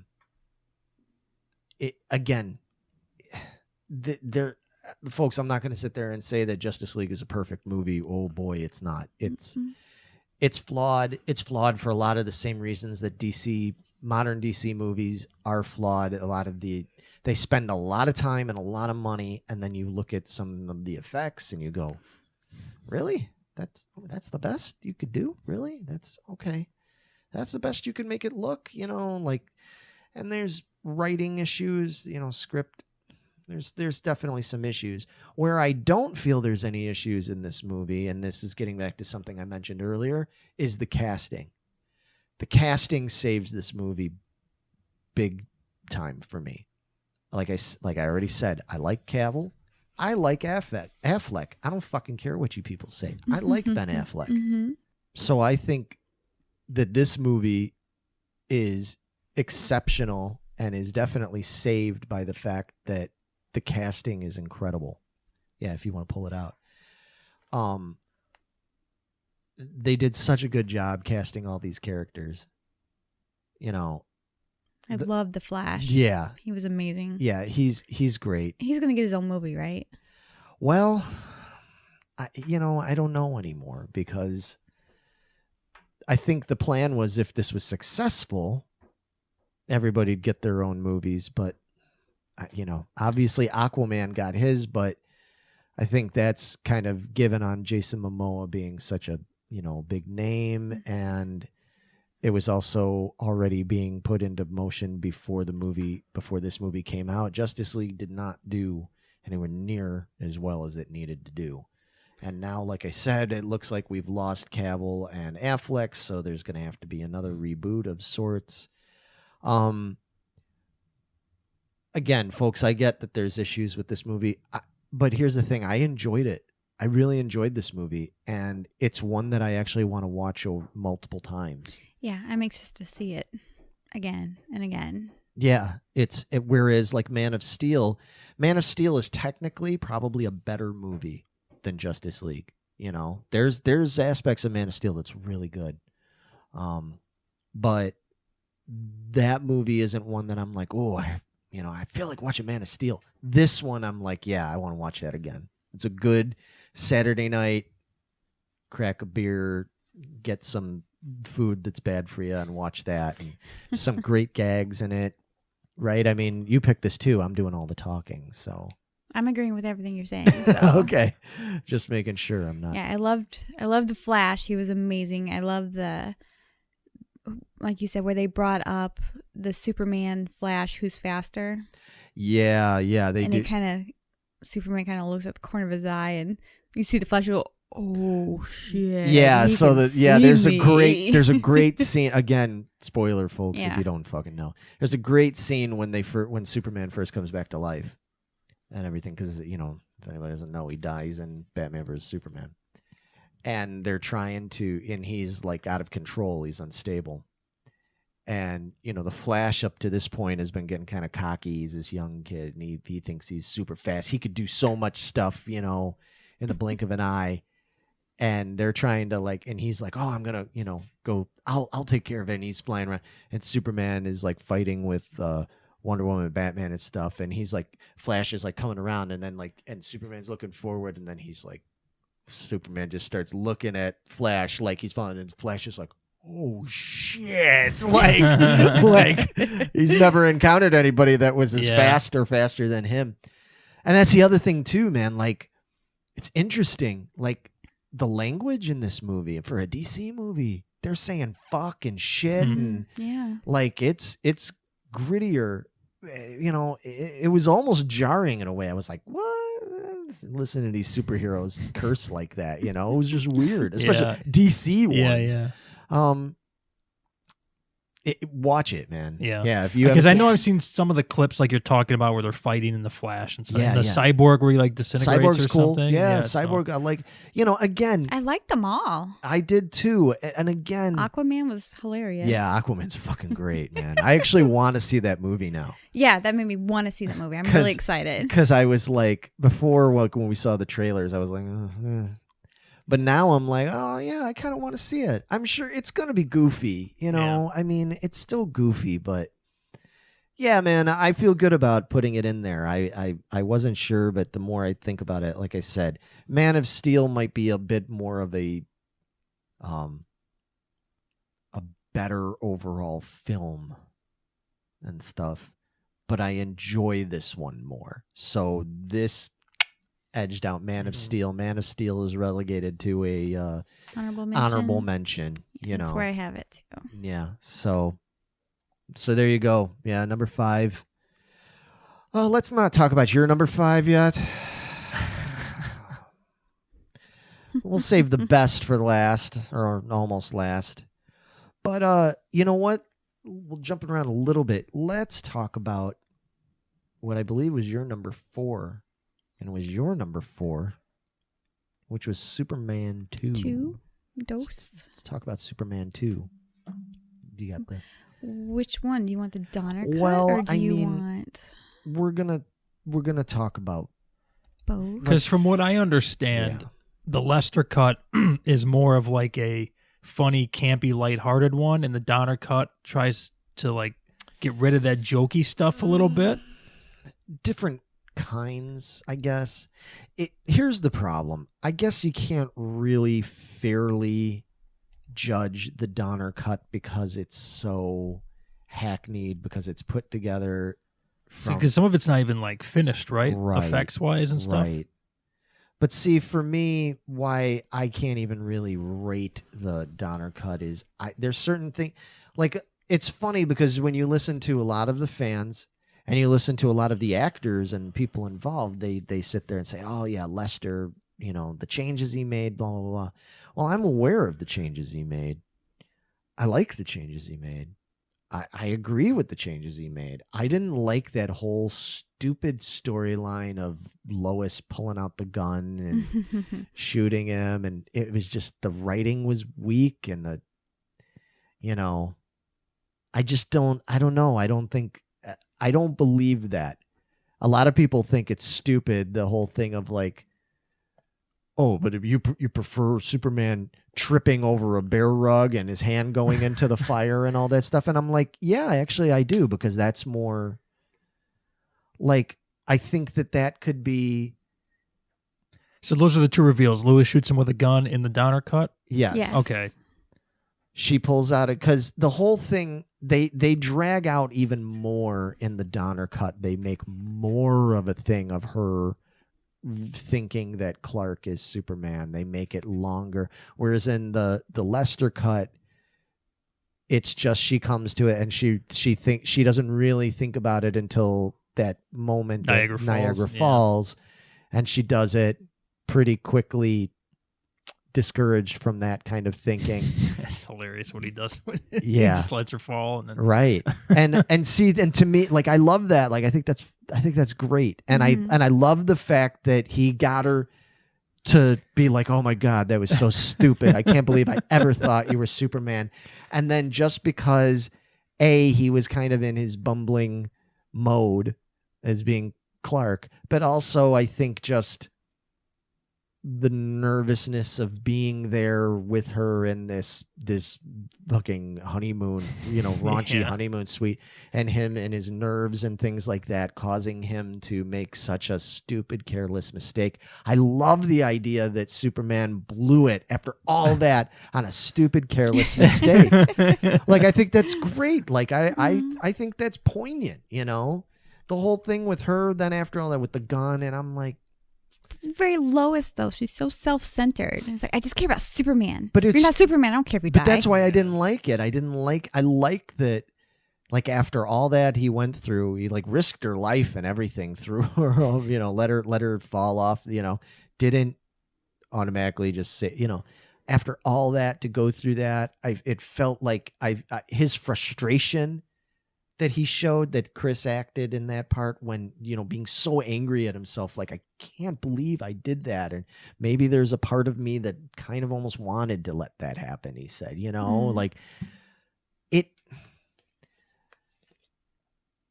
I like that. I like the romance aspect of it. I don't know.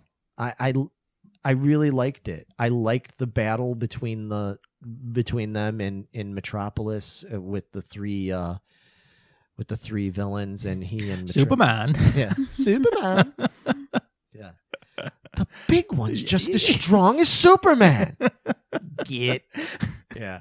Hey, they killed Superman. Let's get him. Yeah, I know some judo. Yeah, I mean that kind of stuff. Yeah, I okay. It's pretty bad. I get it.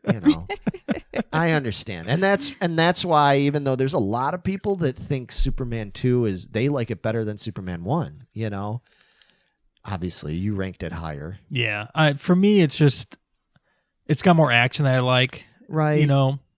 And well, we'll get to when we get to the first one, but there's pacing issues in the first one that there's not. No, there's not. But for somebody like yourself, and being honest, I think a lot of people tend to be more of your mindset about it than I am. So I understand that. But for me, even though, again, there's silly stuff, that first movie with Ned Beatty and all sorts of, things. There's silly stuff in that first movie, but Superman 2, I loved Superman 2 when that first came out. Loved it. Watched it a ton. But whereas Superman 1, I love it as much or more now than I did when I was 5. When I was 8 or whatever, when Superman 2 came out, compared to now, it doesn't hold up as well for me. What did you guys, well, Megan, you chose this as your number 4. What would you say your positives about this movie for you? I enjoyed getting to watch him fight with some of his fellow Kryptonians. Yeah. Somebody that actually give him a fighting foe, I guess. I liked the love story. Mm-hmm. And I liked how, I don't know if this is different in the Lester cut or not, but I liked how he tricked them into giving up their powers. It is different. Yeah. And somewhat. I know it's somewhat different. Yeah. And that was very clever to use Luthor, or whatever his name, Luther. Yeah. Well, duh, you stupid idiot. Well, of course he's lying. The one thing that Lester added in that people are like, oh God, was like some of the things he did, like where he could like make multiples of himself. Like that was cool. Yeah. I thought that was cool. That was cool, dude. People still, the one thing they bag on hardcore is him throwing that cellophane off his chest.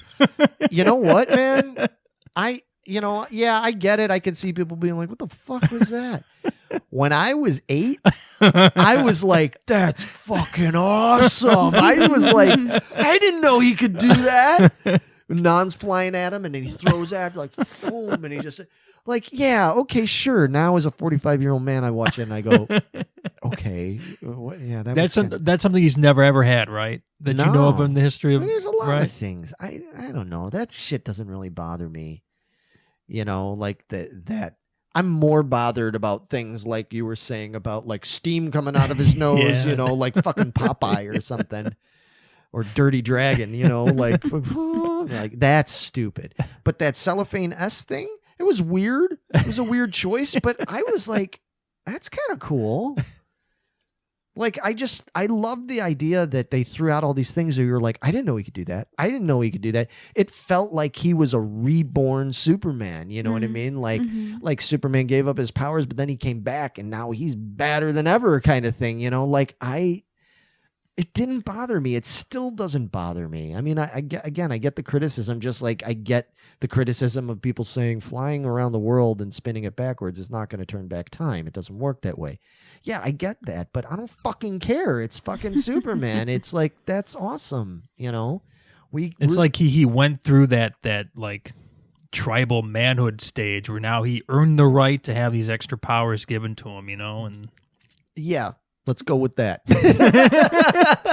Or one of them, which happens to be a cellophane S that he can throw at will. But what? Or he got it from his dad. Right. Or Lara.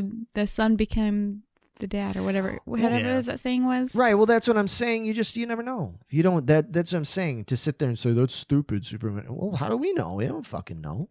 You know. So it didn't bother me that much. I know, like I said, people nitpick that movie apart now. And especially now, since it's become known more about the Donner cut versus like people really tear it apart. I don't know, man. I dig the Lester cut. I see certain things, criticisms and stuff. Tell me what you guys think about this. The one thing that I'm like, the one thing that was always the big letdown of that movie for me, and I understand they had to do something. The kiss. Making her forget everything. Yeah. That just seemed kind of. I remember even when I was a kid watching that, and then that happening, and me being like, "What?" Yeah, weren't they supposed to do the time travel thing at the end of the second one too? That's what the Donner one did. Oh, it did, and that's what I thought erased her memory, not the kiss. In the Donner cut. In the Donner cut, they do that, which makes more sense. Well, you know. Not really makes more sense, yeah, but it's story-wise, like the kiss thing seemed like such a cheap cop-out. Like, is it just like an implied thing where you figure it out? Yeah, right? Or is it like because all of a sudden he just kisses her, and then all of a sudden he doesn't tell, and she's just sort of like, "Where are we? What's going on?" And you're like, "What? Really?" And the only thing that was kind of cool is that I liked I don't know if it's meant to be. Well, I kind of took it this way, that there is almost like an implied thing that even though he had like erased her memory, it's like it wasn't totally erased. Like some of it was still like in there a little bit. Like Magneto at the end of X-Men 2? X3. Or X3, yeah. Fuck yeah. Dude, that's another movie everybody bags on. I enjoy that one. I like X3. Again, some issues, but I was so excited with that ending. Anyway, that's a whole other podcast. But anyway, yeah, so for me, I mean, the Lester cut is the way to go. Again, would I be willing to reevaluate if there had been a perfectly completed Donner cut? Yeah, but I have a feeling I'd still like the Lester cut just because I like the changes that were made. I agree with some of the stuff that was changed, and then there was a lot of stuff that was just plain and simply edited out even in the end, which, you know, Superman 2, there is like a longer version of it. Even the Lester version, there's a longer version of it that has a bunch of extra scenes that was included when they started showing it on the TV, right? On TV and everything, much like they did with Superman 1. And maybe on that note, because people will be like, okay, what are you talking about? Let me go and go into my library, go into my study with old Garfield Goose on the wall and the fire burning and stuff. I am going to take you folks now into my little segment that I like to call Geeking Classics, where I'm going to talk a little bit about Superman, and it actually happened as what I'm saying with Superman 2. They did the same thing. I should probably address that, but let's talk about the first time Superman was aired on network television back in the early 80s, because there's some interesting things about that some of you might not actually know about. In fact, I'm going to gamble that a bunch of you probably don't know about it. So He's a gambling man. I am a rambling, gambling man like Bob Seger. It's time to ramble. I'm going to ramble on over into the study there. So join me for another episode of This sounds like a job for... Geeking Classics.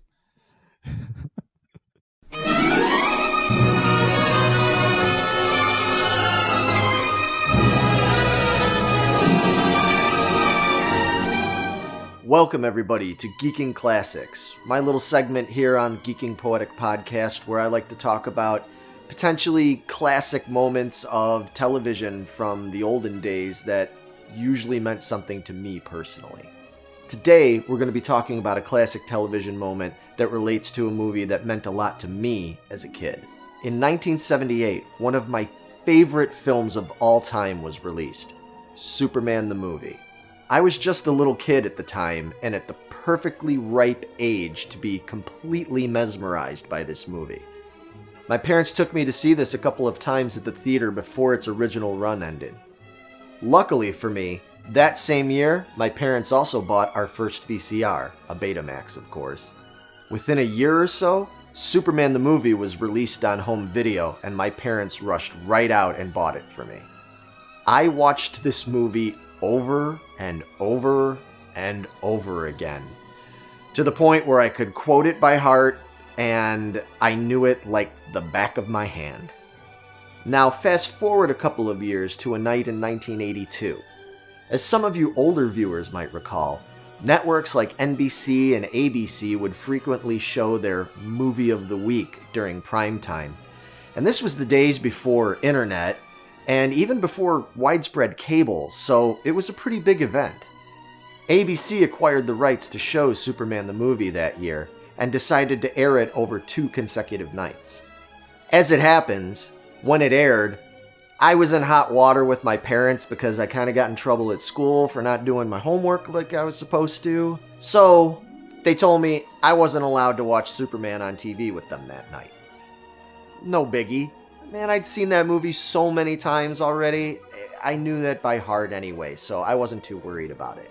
But as I sat in the other room doing my dreaded homework that night, I could hear the television in the living room. And as I sat there listening, I could hear all this dialogue and music and different things happening that made me realize, what is this? I don't know what this is, because I've seen this so many times. I know that scene that I just heard was not in my movie. I quickly became certain that this was not the dialogue that I was familiar with.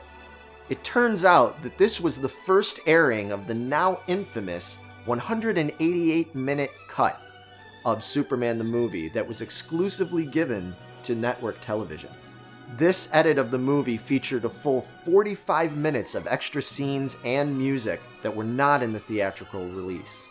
I pleaded to my parents to let me come in the other room and watch this movie with them, and they said absolutely no way, because I was in trouble. I needed to get this homework done. Needless to say, I frantically got my homework done so I could try to catch some of it, and I was able to watch the entire second night and the tail end of the first night. I was stunned at all the scenes that were included in this movie. Some of them were arbitrary and not really all that important, but other scenes were totally breathtaking to me. And I could not wait to talk to the kids at school about it the next day. Unfortunately, it seemed that most of the other kids in school didn't watch it either. Probably because most of them, like me, had already seen it a million times and didn't think it was that important. none of us knew that the ABC version was going to be any different. So, nevertheless, the kids all called me a liar and told me I was making stuff up because they couldn't believe that there would actually be a significantly different version of it on TV. And because we didn't know it was going to be any different, sadly, we didn't bother taping it. So I had no proof whatsoever that this weird extended version of Superman even existed. For years, when it would come up in conversation, I would tell people about this version of the movie, and at least 99% of the time, people had no idea what I was talking about and had never heard of it. Then, enter the internet and YouTube. When finally, I not only found other people who knew about this movie, but I could also find information about how that version came about, why it came about. I even found people that told me that it had been aired other times than just the one time I saw it in 1982. Apparently, this was a version that the Salkinds had put together specifically to be aired on network television, with no plans of it ever being put out on video or back in the theaters. Due to it being shown in different markets at various different times in the early 1980s, there was a bunch of people out there that were seeking out this version of the movie just like I'd been. Eventually, some folks uploaded low-quality versions of it on YouTube so I could at least see it again, which was satisfying to say the least. For years, I and other fanatics like myself thought we were going to have to settle for this low-quality version of it. Since this extended edit had been specifically made just for early broadcast television, it was thought that no higher quality version ever existed anymore. But last year, the Warner Archive Collection actually located a high-quality print of this in their archives and have since released it on Blu-ray to the public as Superman the Movie Extended Cut. It was amazing to finally have a high-quality official copy of this mythical movie that I loved so much. That for many years, I'd almost been convinced I had made this up in my childhood mind somehow. But thanks to the internet, and to a bunch of people like you out there, I now can watch this movie whenever I want. It's really cool seeing the extended version. If you haven't seen it, I highly suggest you watch it. You can check out low-quality versions of it on YouTube. You can get the Blu-ray still through, most places you buy Blu-rays and stuff. It's worth every penny. It's really cool. Anyways, on that note, I hope some of you found this interesting and enlightening. I learned a lesson about making sure to tape everything and get your homework done, because it really pays, because you miss good stuff when you don't do your damn homework. On that note, I'm Larry Roberts. Take care from Geeking Classics. All right. So, hope you guys learned something interesting from that. Yeah, It's always a good segment. Yeah, I try. It's my little spoof on a show that here in Chicago called Family Classics that I grew up with. It's the whole kind of same general setting. But yeah, so that's what it was a different time back then, man. Like you didn't really have, most people didn't have cable. Home video was still in an early stage and everything, and so you lived and died by those late night or primetime movie specials and stuff. But that's what they did with Superman 2. They did the same thing. They had and I want to get my hands on that. So that could be pretty interesting. So that's a whole, on top of the Donner cut, on top of the Lester cut, you've got the primetime television extended cut. So ridiculous. But anyway, moving along, we'll stick with number 4 if you guys are good with that. We'll talk about mine. So mine was the tie between Super Friends cartoon and the Max Fleischer cartoons. So, are you guys familiar with those? I am with the Fleischer. Max Fleischer. Yeah, I watched several of those. But you guys didn't. You were too young to grow up with Super Friends, really. Yeah. Yeah, it was more of a 70s, somewhat of the early 80s, but yeah, I mean, by the time you guys would have been watching Saturday morning cartoons, it would have been mid 80s at least. I mean, you were, at least, you were probably more later 80s, really. Yeah, I mean, my earliest cartoon memories are the Teenage Mutant Ninja Turtles, and that was like 89 or something like that. Right, and by that point, it had pretty much been it was done. Yeah. By the mid 80s, Super Friends was done. Super Friends was a it was a Hanna-Barbera series. I'm sure a lot of people out there know it and stuff. You see what we got going on. Yep, there it is. That's it. Well, and then there's the Max Fleischer one. The Super Friends. I'll start with Super Friends to get that out of the way. That was just, for a lot of us kids that were born in the late 60s or in the early 70s, I mean, that was our introduction to these characters and to Superman. I mean, that is what I know Superman from. See, because, being born in the early 70s, it was like I had several years before the movies came out. Like I said, he didn't have a live action television show at that point other than reruns of the George Reeves one, but I saw him, but I wasn't, that familiar with them. But what I was first exposed to was Super Friends. It was on every Saturday morning on ABC, and it ran for years. Exposed me to him and all those other characters, especially then it was cool because later they had, when they started out with just the basic heroes, Batman, Superman, Robin, Wonder Woman, Aquaman. That was pretty much like the main ones. They always had these goofy sidekick guys, they'd have I don't remember the order, but they had the Wonder Twins. Yeah. Of the Wonder Twins, right? Yeah, Wonder Twins activate. Form of an ice cube. What's the Family Guy spoof where he becomes like a tampon or something? Oh, yeah. Well, my favorite was I think it was Harvey Birdman. Attorney at law. Wasn't that the one when they had the Apache chief, the one that could grow real big? And the whole thing when it was like, they were trying to prove like innocence and stuff, and Zan, he was like, I can prove that, but Wonder Woman's innocent. I could prove that she wasn't there and everything. And I'm like, how would you know? And it's like, she says she was taking a bath that night. And he's like, I was the bath water. And then it just cuts to a scene of you just see like the tub and you see like her feet up and he's like, his face is like in the water and he's like got this look on his face and he goes, form of a washcloth.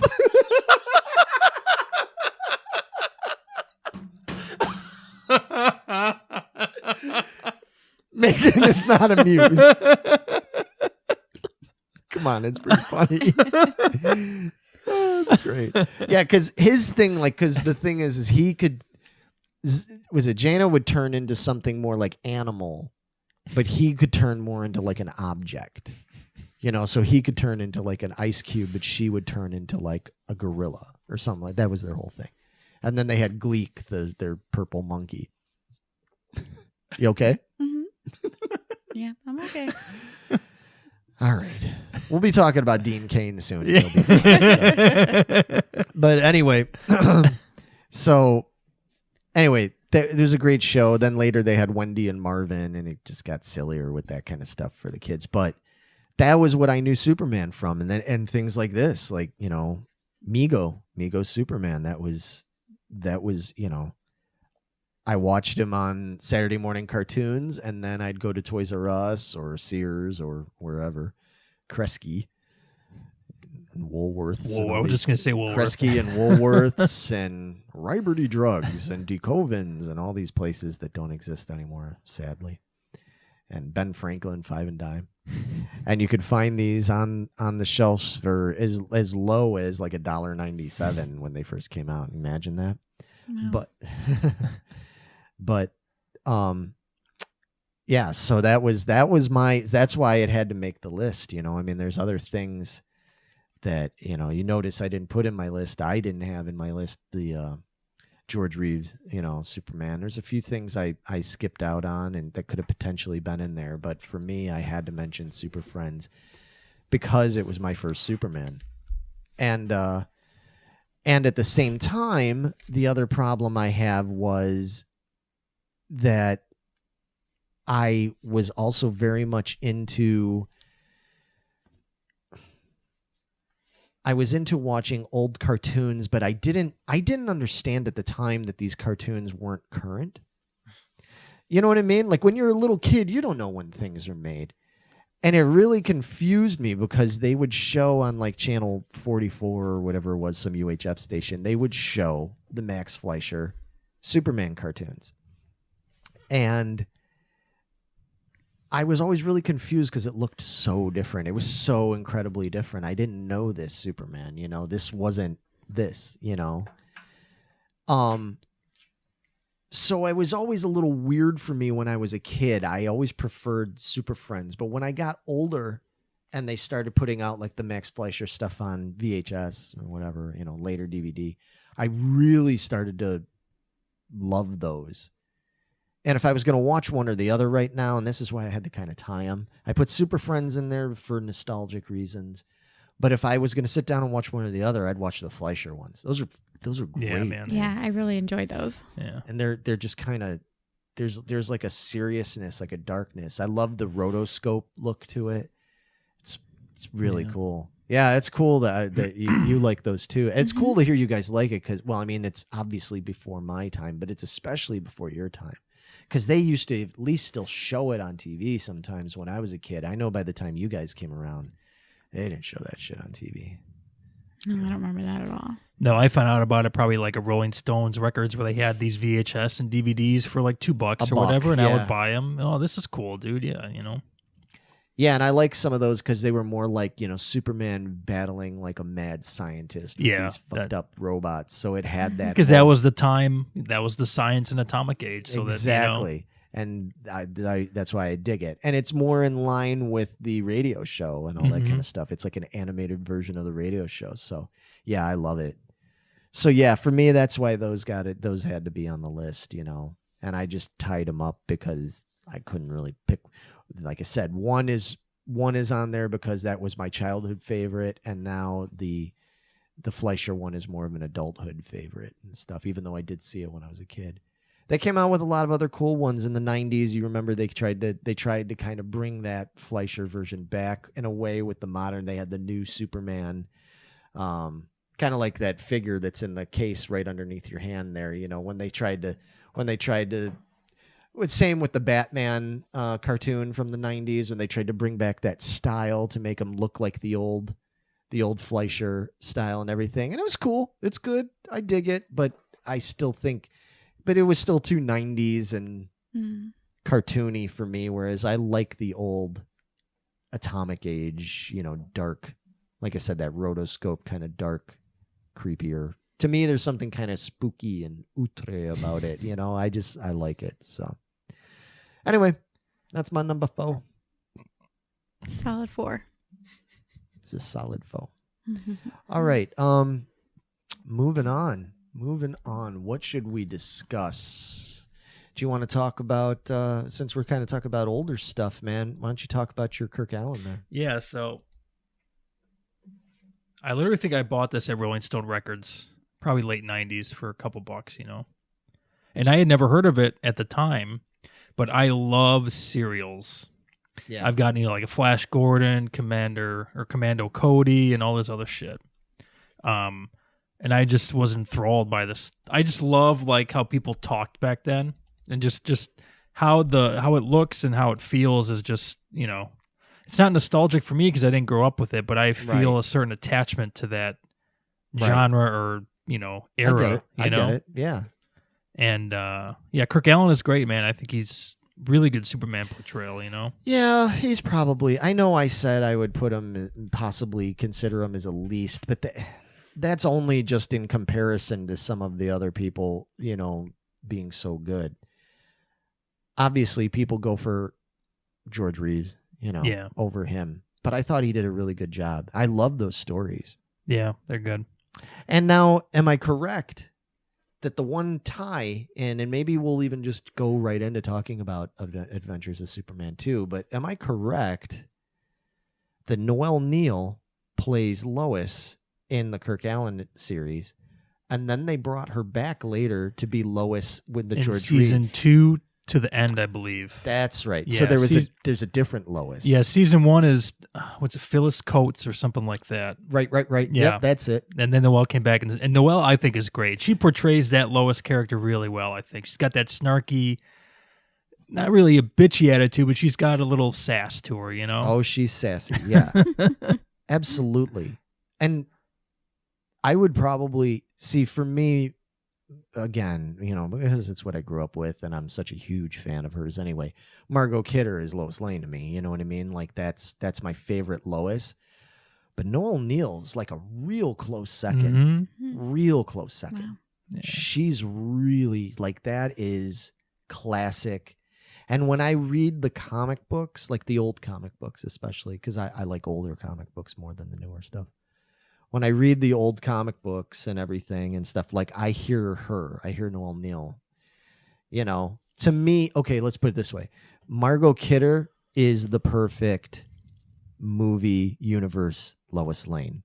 You know, the other ones, I like Amy Adams, you know, Kate Bosworth's okay, I guess. You know, Which one was she in?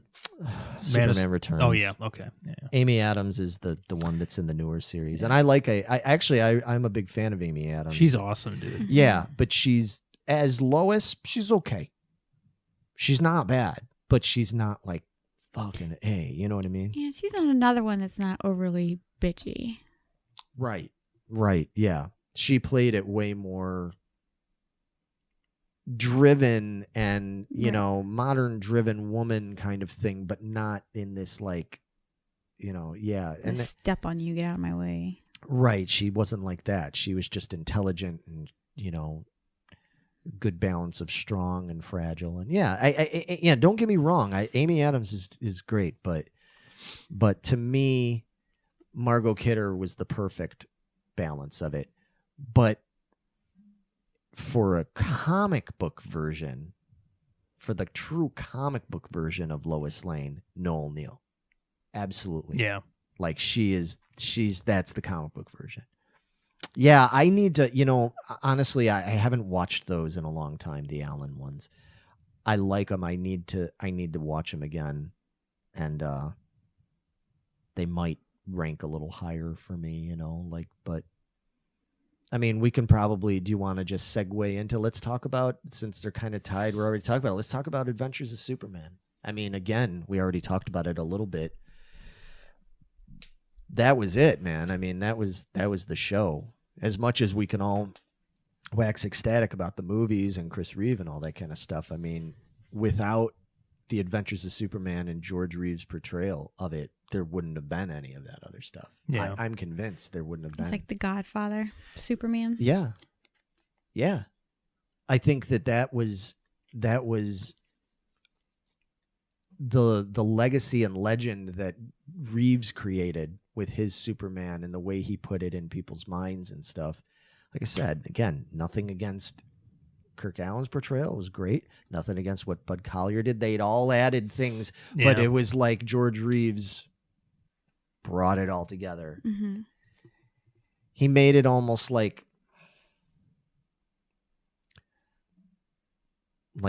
for kids that I picture back then, like for kids that wished or imagined that their dad was Superman. Yeah. He's got like a dad bod, right, for that time. Oh yeah, you know? He was big time dad bod. Yeah, but I mean, it's just like he was the first time to really capture everybody's hearts and make it like he's our superhero. Like he's the guy. He's not just another one of the superheroes. He like that series was what cemented Superman in American consciousness and lore. Yeah. So how did you find out about that show? About the Reeves show? I had a VHS. I think I have it upstairs. I think it might just be called like Cartoon Classics. And yeah. Or actually, it might not have been that. It might have been at the end of like a VHS tape I had, but they had a couple episodes of that George Reeves one, and I was like, "Oh wow, man, this is actually like pretty cool." Mm-hmm. You know, I don't remember when I got it or whatever, Okay. but that was my introduction to it. Interesting. Have you ever watched it before, Meg? I have not. I wanted to watch a couple episodes at least, and I didn't get a chance to. Yeah. So I still need to. Yeah, it's a good show, man. Yeah, like I haven't seen all of them because I think there's like 6 seasons or something. Oh, wow. Yeah, I can't watch all that. I mean, it's way too much. But yeah, I thought there was 7 seasons. oh, maybe. I thought it was when they were going in to make the 8th season was when he died. Yeah. But I don't quote me on that. But I thought there were 7 seasons. So that's a lot of shows, man. And things were just made differently back then. I mean, the thing, here's the other thing that I respect that show for is that they made that show on a shoestring budget. Like the studio, the station, they were just cheap, man. And they You can tell by some of the fight scenes. And oh man, yeah, it was it wasn't on it wasn't on Ed Wood level or anything like that. but it wasn't too far removed at times. It was done. And I mean, the serial wasn't a huge production either. But what was cool is the transition from Clark Kent to Superman when he would fly off. They transitioned to a cartoon. I'm glad you went back to that. That was because that was always the thing with Superman. Was the make or break for Superman was not just the acting and stuff, but it was convincing people of the character and that he could fly and that he was that strong and all that kind of stuff. Yeah, and I don't know if Megan, have you ever seen any of the Kirk Allen stuff, like the way they did it? No. When he would change from being Clark, he'd take his clothes off, he'd be Superman, and then he would go to like jump. Well, how the hell would they do that back then? They literally, again, like with rotoscoping, where they would animate over footage kind of stuff. They would suddenly animate, and Superman would become animation. Oh, interesting. He would fly off. It And was he like would really fly cool. off. So it was like a weird combination of the Max Fleischer cartoon and live action Superman Interesting. for that kind of Okay. stuff. And you watch it now and you go, oh, okay. But for the time, That it was yeah. pretty ingenious, man. Yeah, I'm glad you mentioned that because I forgot about Because it. with the George Reeves one, it was literally him just jumping out a window, but it was probably him on a mattress that he jumped off to, or he just jumped off from a ledge with his feet would land into frame, and then they'd zoom up, and there he'd be. Like, Yeah. you could really, And they'd have him you on know. like wire, balancing on a couple wires against like a moving background, and it looked pretty bad.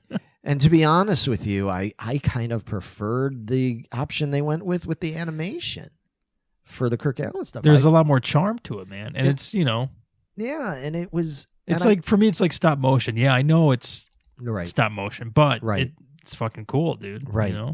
Yeah, yeah. Man, see, that makes it tough for me. I mean, if I was going to add another spot on my list to make room for this, I don't know if I would choose the Kirk Allen one now or the Reeves one, because there's good things to both of them. That's why I get that they both made your list, man. But shit. Huh. I gotta you know what? Again, like we've talked about before with these when we do these episodes, and that it ends up like making me go, I need to go check that out. And again, Well, if you want to borrow this and then give it back to me in 10 years, feel free, Larry. Well, you take Justice League. It'd be even trade. what Vito is referring to is the silver box set there. Vito brought over to my house to loan it to me. Because this was, I believe, a Christmas gift to me Yeah. 10 years ago. Yeah. And Larry's like, ooh, you know what? I haven't seen some of these. Can I borrow that? Yeah, I'll let you borrow it. And this was literally 10 years ago. And it's finally made it back here. Yeah, I just brought it back to Which him is today. main reason why I haven't watched Man of Steel yet, because it was in this Not box Man, set. Superman Returns. Oh, it's Superman Returns. Sorry. Well, see, I was doing you a favor because that movie is really frustrating and crummy, and so you would have been too tempted. You watch enough bad movies, Vito. I was trying. We could not risk having that be in I mean, top 5. yeah. I mean, that set has Superman 4: Quest for Peace and Superman Returns in it, and Superman 3. So I was doing you and the world a favor by just trying to keep it away from you. Does this have both Superman 2 cuts? Do you remember? The Lester and Donner? It might. I don't remember. That'd be nice. That'd That's be a good question. I don't know if it did. I don't remember if the Donner cut was out yet by the time that was made. I'm not sure, but we'll have to look at it. But because ironically, I kept it. There was only a couple things in that set that I needed that I hadn't seen. Some of the special features, all the regular movies I already had. Yeah. So I was just being a dick keeping that from you. So, but anyway, anything more you want to say about that? About that in the George? No, man. I mean, like George if I had Reeves? seen every episode, then yeah, we could talk more about it. But there's just no way I can watch all that. But Yeah. the ones I did watch left a lasting impression on me. So that and says that's why something, it rated you know? ranked so high for you. Yeah, and these are from the 50s. Like, you know me, like usually anything before 1980 I don't like. But Yeah. I was surprised. You're That's picking some valid. oldies. yeah. That's valid. Yeah, that's a good point. Yeah, Yeah. you really aren't. Yeah, interesting. I didn't even think about that. Yeah. I'm glad you said that. But that era, I have a soft spot for serials. Just the way people talk, it was just there's something about that that's very charming to me. You know, Yeah, that's why we need to do our own. Seriously, that'd be fun. Like to try to do an old like 40s, 50s style serial with the three of us on the microphones. Could you imagine that, folks? I could. Take a lot of work, but maybe someday we'll Yeah, see. we'll get there. Yeah, you never know. But all We right. get enough support from viewers like you. And with support from viewers like you. It's like we're watching PBS. When Yeah, I was PBS, a kid, yeah. I was like, who's this company called Viewers Like You? I didn't get it that they meant me. Oh wow. Oh boy. Dude, that's bad. I was a kid, man. Cut me a break. Yeah, we've all got those moments. Yeah, unfortunately. Yeah. That's pretty good. So let's move on. What else do we got to talk about? Well, you know what? Let's just real quick talk about, and we already were kind of talking about it, was the radio serials was my Okay, choice. yeah. I mean, again, not too much to really say about it. That was the first time Superman ventured out from the pages into our homes. It kind of came out sort of concurrently around the same time as the cartoons. As I already mentioned, Bud Collyer did the voice and stuff. And, for me, I grew up listening to a lot of old-timey radio stuff because my grandmother listened to it a lot. She was bedridden all my life. So she, had the radio, she had television, that was it, So she would listen to a lot of old time stuff, and I got exposed to it. My mom, of course, being her daughter, loved it, still does. And when I work nights at my regular job, they have When Radio Was, that would air, a syndicated thing that airs every weeknight at midnight. And they play these Superman every week. Nice. And I love them. I still listen to them every week when I can, when I'm working. And I just had to throw it in there. I know I put it kind of high because I think that was my number 3. Yeah, Yep. it was my number 3. And the reason I put that in there is because I'm particularly sentimental towards it because of my grandmother and my mom and stuff. And I just think they're great stories. Again, tying in with like the Kirk Allen stuff, tying in with the Max Fleischer stuff. They're great stories. Like you said, they have that charm. Did you ever listen to them, the radio stuff? Yeah, I found a podcast that has all. So I listened to a few of them before Nice. this, but again, there was like 2,000 episodes or something on this Yeah, podcast. there's So I mean, tons. Wow. yeah, that's like a Tons. lifetime right there. But Yeah, there's tons to go through. And that's kind of why I like it too, is you can really delve into it. And I love comic books, duh. But I love old comic books. I'm a big Golden Age and Silver Age guy. I like those old stories. They're charming, There's just really cool outdated aspects to it that you just kind of laugh at some of it, to me, Superman is that time period. Right. I don't personally feel Superman really works in a modern age. Like that's the perfect time for him to exist as a character, Well, that's kind of the problem with the modern movies is that, that's kind of what I was saying about the TV shows, why I think the TV shows work, because the TV shows being on the CW and stuff have to kind of dial it back and lighten it up a little bit. And so DC and Superman in particular benefits from that lightness that Yeah. we had from the old days. But yeah, I love the idea of Superman fighting against robots and fighting against like criminal gangs and stuff like that. You know, going after Bugsy and his gang and stuff like that. Superman will take him down. You know, that kind of stuff. That whole way they talked about it. It's great. You know, to me, yeah, that's a part of Superman that you don't get from. You couldn't do that nowadays. Yeah, people you don't would be get like, from "What the- the fuck are you doing, man?" Right. can't- You don't get it from the Chris Reeve movies, and you don't get it from the Henry Cavill movies and all that kind of stuff. Those movies have their own awesomeness to it. But yeah, for me, if I got to go for the old timey Superman stories and stuff like that, I love the cartoons, the Fleischer cartoons. I love Kirk Allen. I love George Reeves. I love all that. But I will choose the radio drama. Yeah. I like picturing it in my head. You Yeah. know, and it's just fun. And old time radio shows are just awesome, dude. Yeah. There's just something about them that's really cool, you know. And like we said earlier, the sponsor Yeah, ads, you know, with PEP, PEP. It's Remember, great. kids, that's Pep. Bug your parents. Yeah. The Superman decoder ring and all that. Yeah. It's great. So anyway, yeah, there's not too much more I could say about that one, but just folks, if you're into any of that kind of stuff, you've never listened to it, check it out. It's cool. It's a good time. It's fun stuff to listen to. It's definitely a different lifetime.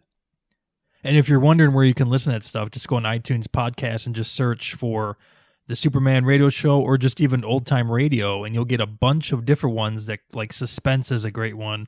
You know, you just find anything. Yeah. The Roma Shadow. Wine, The Shadow. Fucking love The Shadow, dude. Yeah. And I love the Alec Baldwin Shadow movie. Have you seen that one from '94? Yes. Dude, we got to do an episode on that one. Yeah. There's a lot of those good shows. Man, I listen to them. Fimmer McGee and Molly. X-1. That's what I was going to say.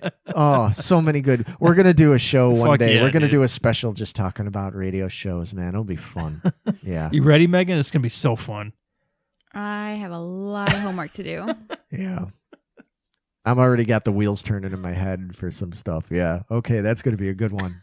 Oh, man. Yeah, I'm excited about this now. Cool. All right. Well, moving along. All right. So, yeah, moving on. We're getting down to the nitty gritty. Chugging right along. So, Megan, let's Yes. talk about your choice, which was Lois and Clark, The New Adventures of Superman. nice. Yeah. So you watched this show when it came out? I did. I love this show. Yeah. I didn't miss an episode. I don't actually know if I watched all 4 seasons, but I Well, definitely watched the first few. I was just going to say, a lot of people that I know seem like they kind of petered out by that 4th season. Yeah. I think that was part of the problem. Well, if I understood correctly, it's not even that the show ended because it started to bomb or anything like that. Wasn't it that what's her face? She got pregnant, Yes. Yeah. Terry Hatcher got pregnant, so she couldn't continue. and Dean Cain actually wanted to continue. He was like, "Well, let's figure out some way to," and they were like, "Nope." They're like, "Show is Lois and Clark. If there's no Lois, there's no Clark." So she kind of fucked That's him that. over. Oh, Dean Cain will be all right. You did smash hit Boa. You guys ever see Boa? No? Oh, like that was coming. Boa. Sure, that fucking movie was a boa. He was the host of something like Ripley's Believe It or Not or something, but something like that, wasn't not he? Ripley's. Yeah. Oh, yeah. Was he? Yeah. Well, they both went. I mean, yeah. And what's her face? She Later, went to Desperate Desperate Housewives. Housewives, Yeah. and she was on something more recently than that too. I forget what. But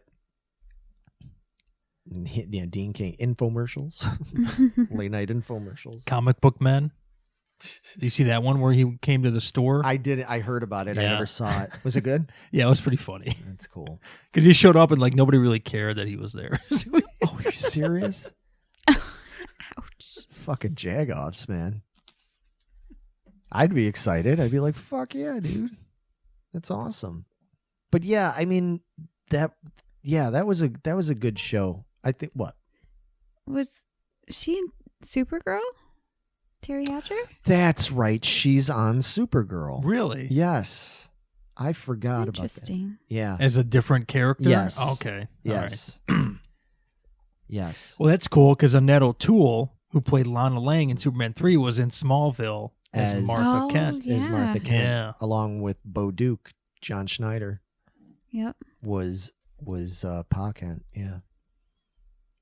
Yeah. Well, yeah. Well, we're going to talk about Annette O'Toole, I'm sure. Yeah. Yeah.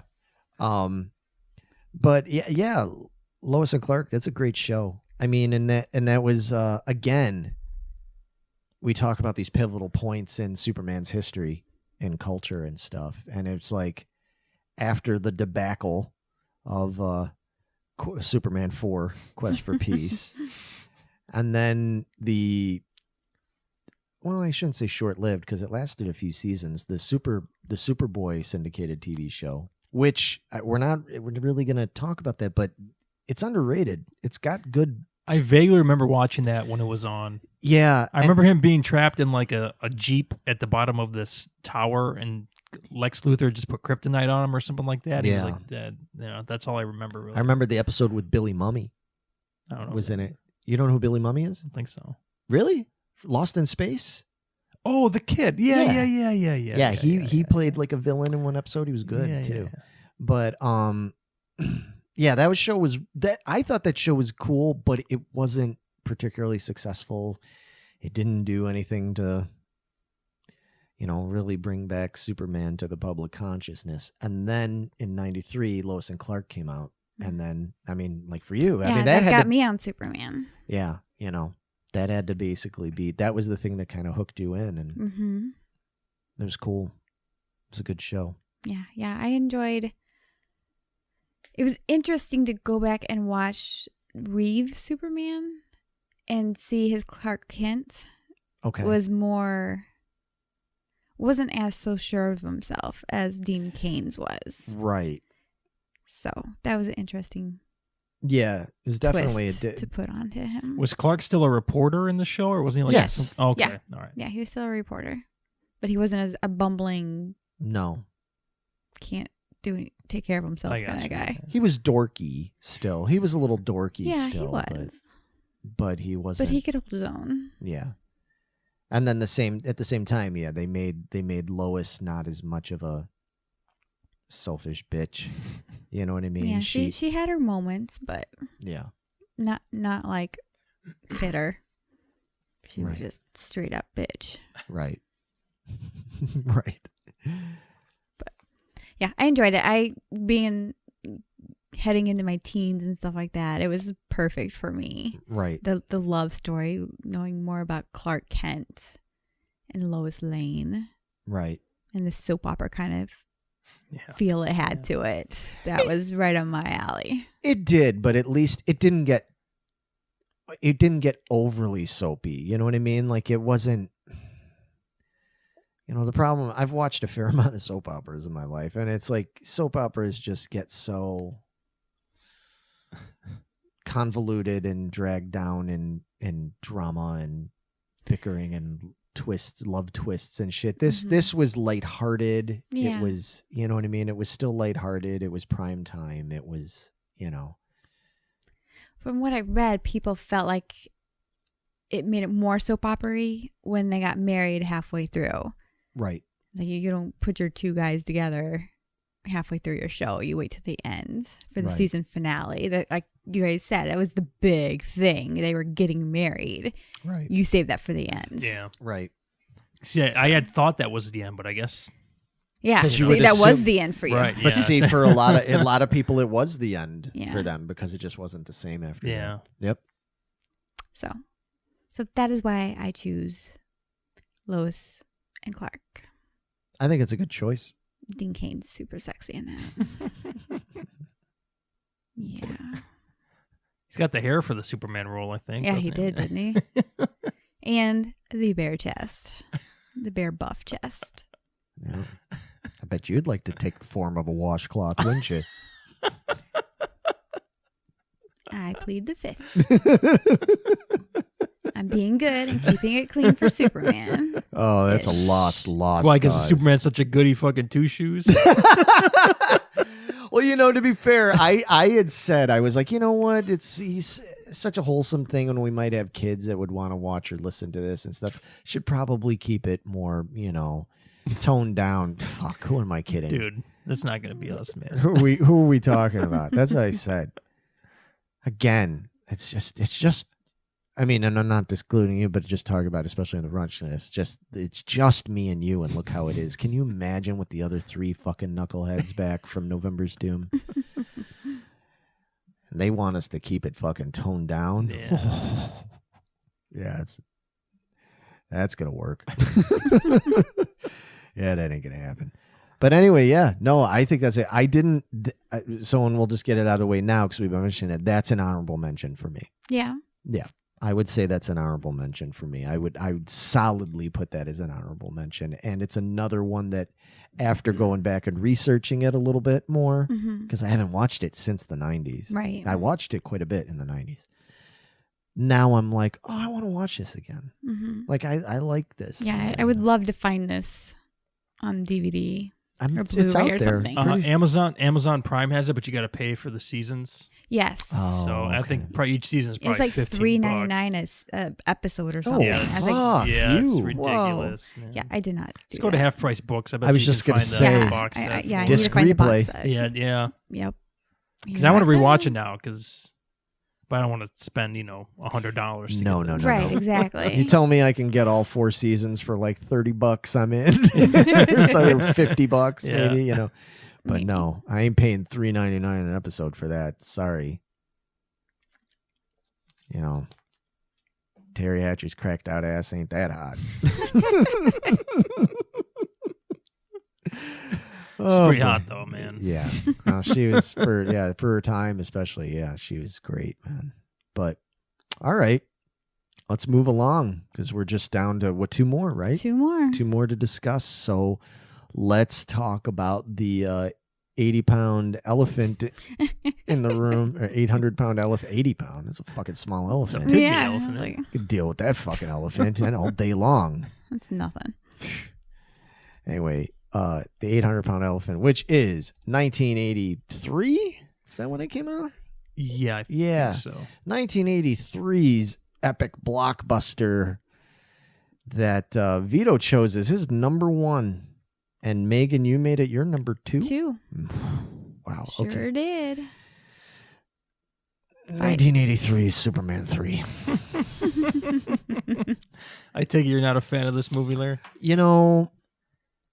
I'm a fan of aspects of it. And again, if this were a longer list, yeah, it would make the list. Whereas something like Superman 4 would never make my list. Even though there's aspects of that I like too. And we'll talk about that briefly before we call it a night tonight. But that would never make my list. But Superman 3, yeah, I you know what? I enjoyed it when it came out. But even at the time, I was 10 when that came out. Even at the time, I was just like, this feels like a weird convergence of 2 movies and 2 styles that just don't belong together, but it kind of works. It's kind of like dipping your McDonald's fries into your shake. You know what I mean? It's like, That fucking works. I don't care what you say. well, that's what, I love it. Don't get me wrong. But I'm saying it's like you're looking at 2 things that you're like, no, why would it, that shouldn't work. Yeah. But then you do it and you're like, oh, it kind of works. It works, to some people, obviously more than others. Obviously for you, it works real well. Whereas for me, it's like, kind of, like I love Richard Pryor. He was great. Yeah. But I feel like just some of the writing in that movie and stuff was hackneyed. It felt kind of like the writers didn't know exactly what to do. Well, with they it. were the first. I mean, the opening scene is fucking straight up slapstick comedy right. nonsense, but it's hilarious. I Yeah, think it so. is. It is. And then you get into a more serious section where he's going back to Smallville. He's That I love. I love the Lana Lang. I think she's a much superior love interest than Margot Kidder Lois Lane is to me. I always liked Lana better. Yeah. she's a much more likable person than And- Lois Lane is. Well, in of those, course she you is. know, She's supposed to be. I Yeah. mean, and even in perfectly cast again, because even as actress now, this is not at all a dig to Margot Kidder, because I am a big Margot Kidder fan. I just adored her. But even just in terms of the actresses and the way they act and the way they portray, like, Margot Kidder she's like frenetic and she's just, kind of, she's that kind of go-getter and Yeah. whereas like Annette O'Toole's always just kind of got that more, she's got a little bit of a girl next door sultriness to her and stuff, but she's got a kinder kind of demeanor and everything. She's perfect to be Lana Lang. Perfect. Yeah. I agree. But the thing is like Lana Lang is perfect for Clark Kent. Absolutely perfect. But Lois Lane is perfect for Superman. Yeah, I see that. Yeah. You get what I'm saying? Yeah, for sure. And it's just tricky like that, that's part of what makes Superman as a character so interesting, is that he has to be two different people, but he isn't two different. You know what I mean? He's still the same person, essentially, the same being. So trying to lead like these separate lives and stuff, it's interesting. But yeah, man, I love all the Smallville stuff and everything, and stupid ass fucking Ricky out there almost getting chopped up by that fucking Thresher or that whatever. Thresher, yeah. Stupid. Look, Mom, superheroes. Don't look at him, Ricky. Ricky, no. Oh yeah, I love that meme. The Slayer one is the best. Yeah.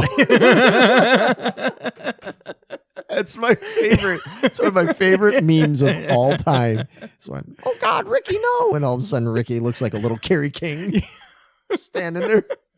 Just, oh. And if you're not a guitar player, you're not going to get that joke, because the they put there, it's tablature for just chugging the E note. Fucking brilliant, dude. I cried when the first time you shared that. Yeah. I cried. I laughed so hard at that guitar player humor. Sorry, folks, but especially, but you want to play a Slayer song? Just chug on that E string, man. Anyway, but yeah. Anyway, so Smallville. Yeah, I love the Smallville stuff. I love the split. Dude, yes. How cool was that Gus Gorman, Richard Pryor's character, didn't know what the unknown material was, so he just threw tar in there. Who would have known that combination would have fucked with Superman so badly? Yeah. Yeah. And Chris just acted it. Oh, dude. Beautifully. Awesome, man. Where he's just in the bar just fucking flicking those peanuts at the glasses. Dude. He's just all fucking disheveled and sitting there with a bottle of Johnny Walker Red. And I love that his suit is all dirty and grimy. And then they get to the junkyard and he defeats him and he comes back out. It's the bright, shiny red and blue suit, and he's rejuvenated and he's back to kick ass, And it goes back again to what I was just talking about it's sort of symbolic too of that two sides of him having that duality he has to constantly lead. It's so, yeah, man, I'm with you. There are elements of that movie that are fucking badass, but there's just elements of that movie that are just like how computers can do literally anything you want to do in life. A computer can do it somehow. When they're shooting those missiles at him, and he's sitting there with that video screen with that bad Atari looking Superman fly. I'm like, oh my God. Like even at the time, it's like, did you think that looked good? Did you really think? And then obviously that was the problem, was that movies like 3 and especially 4 suffered from was diminishing budget. And the ambitions that you needed those special effects to do what you're trying to do, you really needed that. But the huge supercomputer was fucking badass, man. That was some cool shit. Yeah. again, probably, here's the thing. Here's the problem. If I would have been your guys' age, because you guys probably saw it when you were like 5 or something. Yeah, 5 it or was 6. early. Yeah. If I would have seen that movie when I was like 5 or 6, like how I saw Superman the movie when I was 5 and 6, I would have loved that movie. But by the time I saw that movie, you know, I'd already been through E.T. and Return of the Jedi and Krull and So you're saying your standards were set higher by that time? yeah. I was just to go back to watch that. I was just like, and I had already seen Richard Pryor movies. I'd already seen Stir Crazy, and I had already seen The Toy, and things like that. So I was already familiar with Richard Pryor and his movies. So those were such a separate thing. To see the two worlds converge for me, I was just like, this is awkward, you know. But I need to probably someday give it a fair chance again, you know, like kind of go, okay. Because what I end up doing when I get in the mood, if it's on or I put it on, I end up just skipping to all the scenes I like, you know. Like I just watch all the, like you said, the Smallville stuff, you know, anything that has Annette O'Toole in it. Because we know Vito is a fan of Annette O'Toole. Oh, yeah. Big fan. Yeah.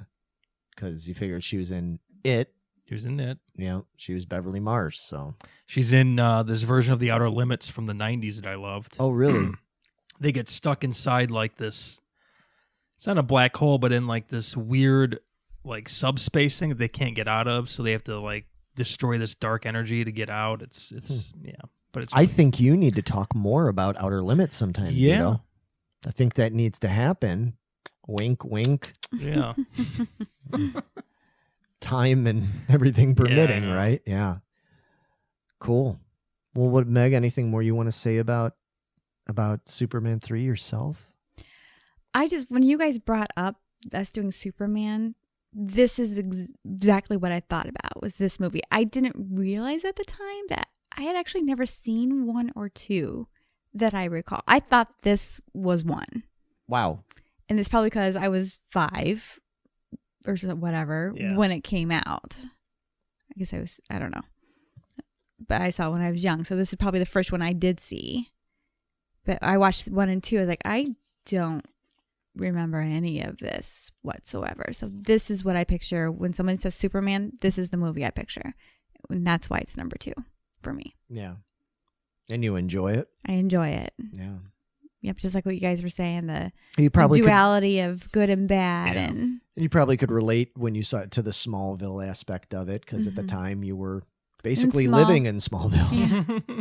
Yeah. More or less, right? Yep, small town Oklahoma. Yeah. And I like that they brought back the Brad character from the first movie. Yeah. I mean, it's not the same actor, but Yeah, you know yeah. that character is back. You know. Yeah. He's still a fucking douchebag. Yeah. You know? Yeah. I love when when they go to the reunion thing, I love that they, instead of using Jeff East, having his picture, like who played teenage Superman in the first movie, I love that they used a young picture of Christopher Reeve, because, you know, he had no glasses on, nothing. He's had his hair, and still nobody fucking knows. Nobody ever looked at that photo and said, that looks exactly like Superman. Was his hair parted, the Superman part, or was it the original? Fuck, I don't remember. I don't think he had the curl. No, but it's like, are you kidding me? And I mean, you got to figure that, especially by that time of that reunion, that everybody in the world knows what Superman looks like. Everybody's, you know, he's Superman. So nobody was standing there, drunk ass Brad, or any of them standing there at the reunion, drinking their drink, talking. Yeah, you know, I remember that class, blah, blah, blah. Look at old Kent up there. You know, I'm pretty fucking sure that's Superman. Looking at it now, No, I haven't. I mean, I've had a few fucking Harvey Wallbangers, but I'm going to tell you right now, that's fucking Superman. I don't care. I don't get care. out of here, Brad. You're drunk. Yeah, exactly. I don't care if he doesn't have that little fucking stupid little baby curl on his forehead or not. Fucking look at him. It's goddamn Superman, man. I mean, seriously. That's I know. Just, as much as I love Superman, obviously, but that whole aspect of all the story just See, it would have made kills sense me. if Superman has the power to kind of like cloud your mind, like the Shadow would. Right. That you don't get Right. it, but he doesn't, unless Right. I'm missing something from the comics or whatever. But I don't think Well, he I ever thought had that. it like changes his appearance. It's not just putting on glasses; it changes his whole appearance to people. It might. Maybe. Like you said, he's hunched over. His eyes are brown, not blue. Well, I mean, Or whatever. I know we're going to talk about the first movie next and last and everything, but another reason that Christopher Reeve is just was a fucking incredible actor. That scene in the apartment after they fly in the first Superman movie, Mm-hmm. and Lois is like, literally still kind of on cloud 9, and she's like, and Clark comes to the door and everything, and then he's standing there, and then she walks off, and you hear her still talking, and the camera fixates on him, and he takes his glasses off, and he just like straightens up, and it's like, and that's the only time where I've bought it, where I went like, I still don't think you should be able to not tell the difference, but you just to for the one time to really truly just suddenly, and all he did it with was just body movement and just His posture and the way and even just like his face, because he's he always had that kind of like look at his face, and then he just kind of like, and suddenly, even though he doesn't have the suit on, he's wearing his 3-piece reporter suit and everything, and he does that, and he takes those. And all of a sudden, you're like, that's fucking Superman. You're like, that's fucking Superman right there, dude. Like, that's why Chris Reeve is fucking number one, dude. Like, that he's the only actor I've ever seen. There have been other great portrayals of him, but he's the only one that's ever pulled that off, where I like, even now I watch it and I get chills. I'm like, that's fucking badass acting, man. Like, yeah. So in that, okay. In that regard, I guess that does go with the whole that he does, make himself really look kind of different or appear different. There's something magical about it, I guess. Maybe it's a superpower of itself, but I've never heard that actually explained that way. Maybe you could be right. When I researched it, that's what I was told in my research. Maybe that's something they retconned, Maybe. At some point to make it like more explainable, because people like us sit there and go, it's fucking stupid, So, but yeah, that one scene, it's like for the early argument where I'm like, it's dumb, it's stupid. How can you not tell? Blah, blah, blah, blah. He looked the fucking same. It's like, but then you watch that one scene in the apartment and you're like, oh man, wow. That's a literal transformation. It's a fucking transformation. Right before your eyes. Yeah. Right. So, okay. So I retract some of that a little bit, but all right. So we're getting ready. We're finally at numero uno. Let's talk about that was our number 1 and your number 5. Superman the movie. All right. So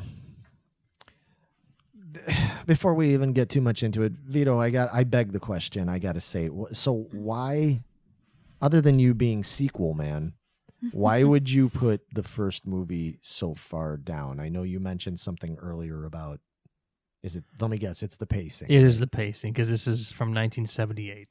So,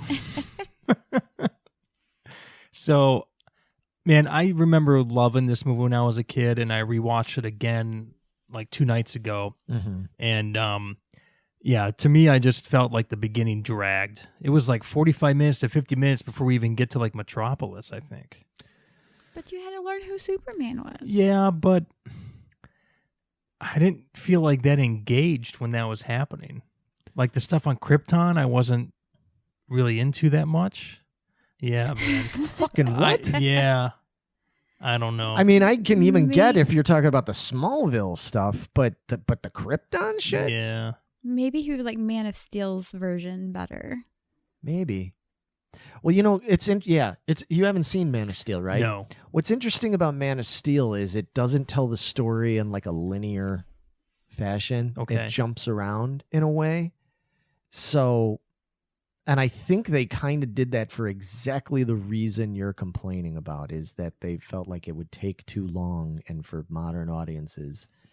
So, yeah, you should watch Man of Steel. Yeah. You should watch all. Did you see Batman vs. Superman? No. I watched most of it, and I was like, "What the fuck is this?"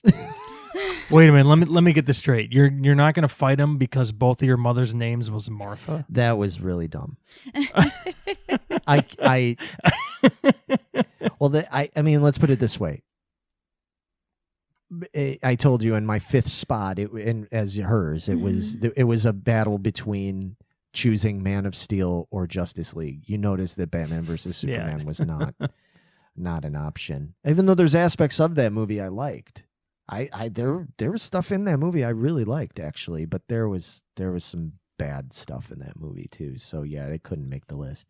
But yeah, you should probably watch Man of Steel sometime, and then watch that. Yeah. Or watch this, and then maybe watch Man of Steel. Yeah. And just keep in mind they took liberties with it. Oh boy, yeah. There's liberty. Just kind of like the new Star Treks, where it's a different timeline. Oh, just okay. kind of go at it like that. Okay. But you know what? There's some cool aspects to certain. It's not a major part of the story, but there's some cool alien sci-fi aspects. Zod's in Man of Steel, isn't he? Yes. And there's some cool alien sci-fi aspects to Man of Steel, to the story and some of the things that happen, and the Kryptonian technology and the ship and the different things. Okay. You might dig it. All right. Yeah, you might actually like it. Give it a chance. Because that ship that he left on from Krypton was not cool at all. That fucking star crystal Christmas tree star ship. In Superman the movie? Yeah. Fuck, man. You think that was cool? Fuck yeah, that's cool. Dude. What's wrong with that thing? It's fucking badass looking. It taught him all sorts of shit on the way, too. Taught him everything you need to know. What is wrong It with looked it? so unstable. How could that fly through space and make it to Earth? It's Kryptonian technology. It's too fucking advanced for you to understand. What, because all their technology is based on crystals? Yeah. Yes. You know how easily crystals can break? They're not real crystals. They're Kryptonian crystals. Man. You're being too logical, Vito. And why does he get hurt from Krypton fragments? Because it's his exposure to our sun Is that what gives him the superpower? that gives him the powers. Okay, did they change something in the timeline from the movies, from the comic books? Because I thought Superman, It's huge. his race was that was their strength and powers was because of their race. No, No? they're not super. They're super intelligent and super advanced, but they're not all super powered on okay. Krypton. Okay. They become super powered Because when of they the come here orange because of the sun. difference in the sun. Okay. You know, that's the way it works. Yeah. So it's when Krypton happens, it's like it somehow kryptonite happens. It somehow takes away from that. You know. Okay. That's why. Yeah. That's why he gets all sick and shit in Quest for Peace and stuff. Remember that when he gets all decrepit with and the Lee press-on nail scratch. yeah, which that was pretty stupid actually. But destroy Superman. Oh God, that fucking movie. Oh, I forgot to mention this in Superman 3. Yeah, when he's evil Superman and he fucking straightens out the Leaning Tower of Pisa. Yeah. Dude, that Italian guy is so funny, man. Both times. Oh, dude. Fucking classic, man. yeah. He turns around the second time, he just beats the fucking things with that broom and good times, man. Anyway, back to Superman 1. Yeah. So anyway, I just was curious why so that's why it still made your list, but it made it to number 5 because it's just the nature of the pacing of it and stuff like that. See, to me, that's what makes it a fucking great movie, or part of what makes it a great movie. You know, that's why people complain about other things like Godfather and it's so slow and it doesn't it takes too long to see people get whacked, and I'm like, what? The story is what makes it brilliant, man. That movie means so much to me, man. That movie just was probably more so than Star Wars. Yeah. Wow. Yeah, if I had to choose, if you told me I could only see, if you were like, hey, you know how they do these stupid things, is like you can only choose one for the rest of your life. Like you can only, you have to give up one eternally. You can never see Star Wars again, or you can never see Superman the movie again. I would choose to give up Star Wars. Yeah. And you know how much I'm into that shit. Yeah. Yeah. Wow. Yeah. Because to me, Superman the movie is a better movie overall. It means more. It's got more to give. Like, I fucking love Star Wars. I don't ever want to give up Star Wars, but if I had to, you know, there's great acting in Star Wars. Alec Guinness is amazing. Harrison Ford, you know, great stuff, but nobody compares to this fucking cast. Again, I say Marlon Brando, Gene Hackman, Christopher Reeve, Ned Beatty, fucking Margot Kidder, fucking Jackie Cooper as fucking the best chief ever, you know. Fucking great. And he was a last minute casting because the dude that was supposed to play the chief was he ended up having a heart attack. Wow. That's right. So they hired Jackie Cooper literally like a week or something before he was supposed to start shooting. He had to like fly out the next day or something, didn't he, to get there? Yes. Time? Yeah, he had to fly to England like the next morning after he got the call. Like, and like, again, whoever fucking decided that, like, you deserved every penny you made at your job, casting director, because fuck, that guy was great as it. I think of him as that, you know, look, man, no wires, you know. It's like, Superman, what does he eat? You know, does he have a girlfriend? You know, just the whole way he acts, the whole Mark McClure is Jimmy Olsen. The whole cast is so good. Everybody sells it. You know. So did Spider-Man come after Superman, right? In creation? Yeah. Oh, yeah, very. Okay, because Spider-Man was created in 1962. Okay, because J. Jonah Jameson is Perry White. I mean, right? Well, yeah, and I mean, and I mean, you know, that's a trope that was used not only in comics but in many things over the. So I'm not saying Perry White was the most original character, you know, but again, okay, kind of like I said, Noel Neill is like the perfect Lois Lane, like for the comic books and stuff. To me, Jackie Cooper is the perfect Perry White. Like, that's who I think of. They've had multiple people play that role over the years, and it's like, no, that's the chief, man. That's him. Like, he's just got that, you know, that since God talked to Moses, you know, it's like he just got that. The single most important story since God talked to Moses. Like, just perfect. And for me, I know, you know, there's so many things in that movie that I can talk about that I'm like, that's brilliant. That's brilliant. I love this. This means so much to me. And I've talked about this online to people before and different stuff. The fucking end. I don't care. I know.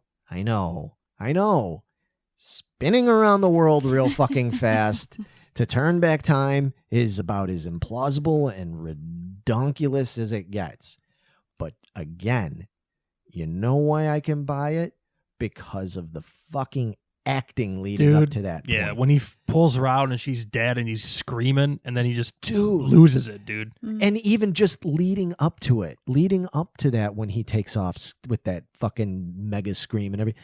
Just the whole point when he gets there and they cut out all the music. There's no music. There's nothing. There's nothing. It's just silence. And she's there dead in the car. And it's a slow part. It's a long drawn out scene when you really watch it. I mean, from the moment he flies down, sees her sticking out of that crack in the ground. Yeah. To when he finally loses his shit. I mean, that's like a few minutes. It's a long, slow scene. But there's an example of when a long, slow scene like that build up, like, and just Chris is acting. Only a truly great, dramatic, not some, you know, this guy's meant to be in blockbuster action films. No, it took a truly great fucking dramatic Shakespearean type actor to pull that fucking bullshit off because it's kind of bullshit. To just the way even he pulls her out of the car, she's obviously dead. She's been crushed and asphyxiated and she starts to fall, and the way he like catches her head I know it sounds so stupid, like trying to describe, but No, the but way, the tenderness, like that it was so like real. Yeah. It was so human. This didn't, at that moment, it wasn't a superhero movie. This was just a fucking drama of, and again, like exactly, like this dude's been through so much. And the only fucking thing this guy ever really wanted was just to be around her. Even though he pretty much had gotten it in his head that he was like, I'm never going to really have her the way I want her. You know what I mean? But he just loved her so much. This was the only fucking thing he wanted, was to keep her safe. And he fucking failed because he had to do right by everybody fucking else, but never for him, never for what man. And then just that explosion, like that real, like he's just like done. Like you've never seen, there's still never been a superhero movie. None of the fucking precious Christopher Nolan Batmans or any of that other shit that came out. Yeah, we don't get started on that. None of that It's is Tim Burton for me or nothing. So I'm with you. yeah, I'm kind of with you. But none of that, there's never been a scene in another superhero movie, a DC or Marvel one at least, that is ever echoed those few minutes of that whole scene. Now, again, I get it. People say, well, it's kind of ruined because the whole thing is so implausible, but not to me. And then just that look on his face when he comes back down and now time's been turned back around and she's trying to just start the car and he's got this smile like this. And he's like, again, such a fucking great actor. He plays it so well where you can see Chris is playing it like he wants to jump for fucking joy and kiss the shit out of her, but he can't. Yeah. He can't. He's got to pretend like that never happened. He's got to pretend like he can't. And it's just even the way Chris kind of trips over his words when he's like, don't bother, I think it's dead. Like he's just like, that is what makes that fucking movie great to me. Like, even as a kid, I knew that was great acting. Like, even as a kid, I was like, damn, I never seen that on Super Friends. You know what I mean? Like, because if you didn't see that breakdown of him and he's like, oh, she's dead. Well, you know what I could do is I could just fly up and it wouldn't be like, I'm gonna do this. Yeah. No. But that whole thing leading up and then his father's words when he's in the sky telling him you can't interfere with this shit. And he's basically saying, fuck you. I don't care. Yeah, I'm done. Yeah, I'm done. Yeah. If this means I'm a fucking pariah, then so be it, because all this other shit I've had to fucking deal with, nope. Yeah. I'm that was just him doing that fucking thing was just a flat out fuck you, nope. And that's why I love it. As corny and implausible as it is, I don't fucking care. That was just a big fuck you, nope. I love it, so, that to me, there's a million reasons why I love that movie, but, to me, that Christopher Reeve's acting is just incredible. I mean, again, it's not what we're going to talk about on this podcast, but he then went on after he completed filming Superman 1 and part of Superman 2. He immediately went on and filmed the Gino Schwartz movie Somewhere in Time, which is not a superhero movie at all. It's a love story drama time travel thing, like we're going to talk about one of these days. And again, there's so many things that are fucking implausible, with this movie, and a lot of people have an issue with it. And I'm like, you're going to hypnotize your mind to travel back in time? Like, how does that even work? Where's your body go? Like, blah, blah, blah. Like, there's so much shit wrong with it. But you know why that movie works? Because Christopher Reeve was a fucking great actor. And he made you all aboard. You're like, you're just like, fuck yeah, dude, do it. Like, you buy it. And then I won't tell you what happens at the end, but then this fucking ending. And again, you buy it. That man had the ability to sell you on a fucking pile of fucking elephant turds and make you go, this is fucking great, because he was just that good of an actor. So obviously I am a huge fucking fan of this guy, but it just, that's why that movie to me, it meant so much to me as a kid. You know, like I said, I was all out Superman. I don't know if I even mentioned on our Halloween memories episode that the first thing I ever dressed up as was Superman when I was 3 years old. And that was before the Chris Reeve movie. So 2 years before it. So just, yeah. Yeah, to me, like, it's hard to decide what would be my top 10 favorite movies of all time, but this movie would be like up there. Yeah. As well, Somewhere in Time is definitely up there. It's probably in my top 5. But Superman the movie, yeah. And I can totally appreciate Superman 2. It's great. Superman 3's got great stuff in it. There's other shit, but yeah, this movie is just, it's it. Yeah. So just like when we talked about The Exorcist, and it's like, oh boy, we know we're going to have to let Larry have his moment to go off about that. It's like this movie, it's one of those. So Whole podcast circled around that rant coming. well, hey, it's just crazy for me to think that 40 years ago now, like this month, 40 years ago, I was going to see that movie for the first time at River Oaks Mall, their movie theater. Can't believe it's 40 years old. 40 years old. And that's the thing, like, I get it, man. There's pacing things that for modern standards and for a lot of people, it's like, I mean, even the credits, we saw people on our... Yeah, complaining about how long they took. How long? And the Those credits, were long, they are dude. long. But you know what, man? It's still good, dude. But that score, I mean, that John score Williams. is so fucking brilliant, dude. John Williams is just the fucking man. So I it mean, makes that credit kind of go by faster, but It does. It probably doesn't if you've seen it a bunch of times. You're like, okay, enough. yeah. I mean, the man wrote that just the way he wrote that. The music goes dun da da. It's fucking Superman. I mean, everybody, you did it in your thing earlier. Superman. I mean, he put it into the fucking music. Yeah. That's why I fucking wrote the theme for Geeking Poetic the way I did. And that's how they wrote it for RoboCop 2. It's the same thing at the end. Right. RoboCop. I mean, Right. it's brilliant. RoboCop 3. I'm it's sorry. RoboCop. Yeah. RoboCop 3. I'm sorry. RoboCop 3. Yeah. No. It's a people could say it's a corny trope, but I mean, and I'm sure, he wasn't the first person to do it, but It works. doing it that way, I mean, that is forever. Other people, well, what was it? Ken Thorpe or whatever it was, did the Superman 2 and 3 scores and stuff. And they're good.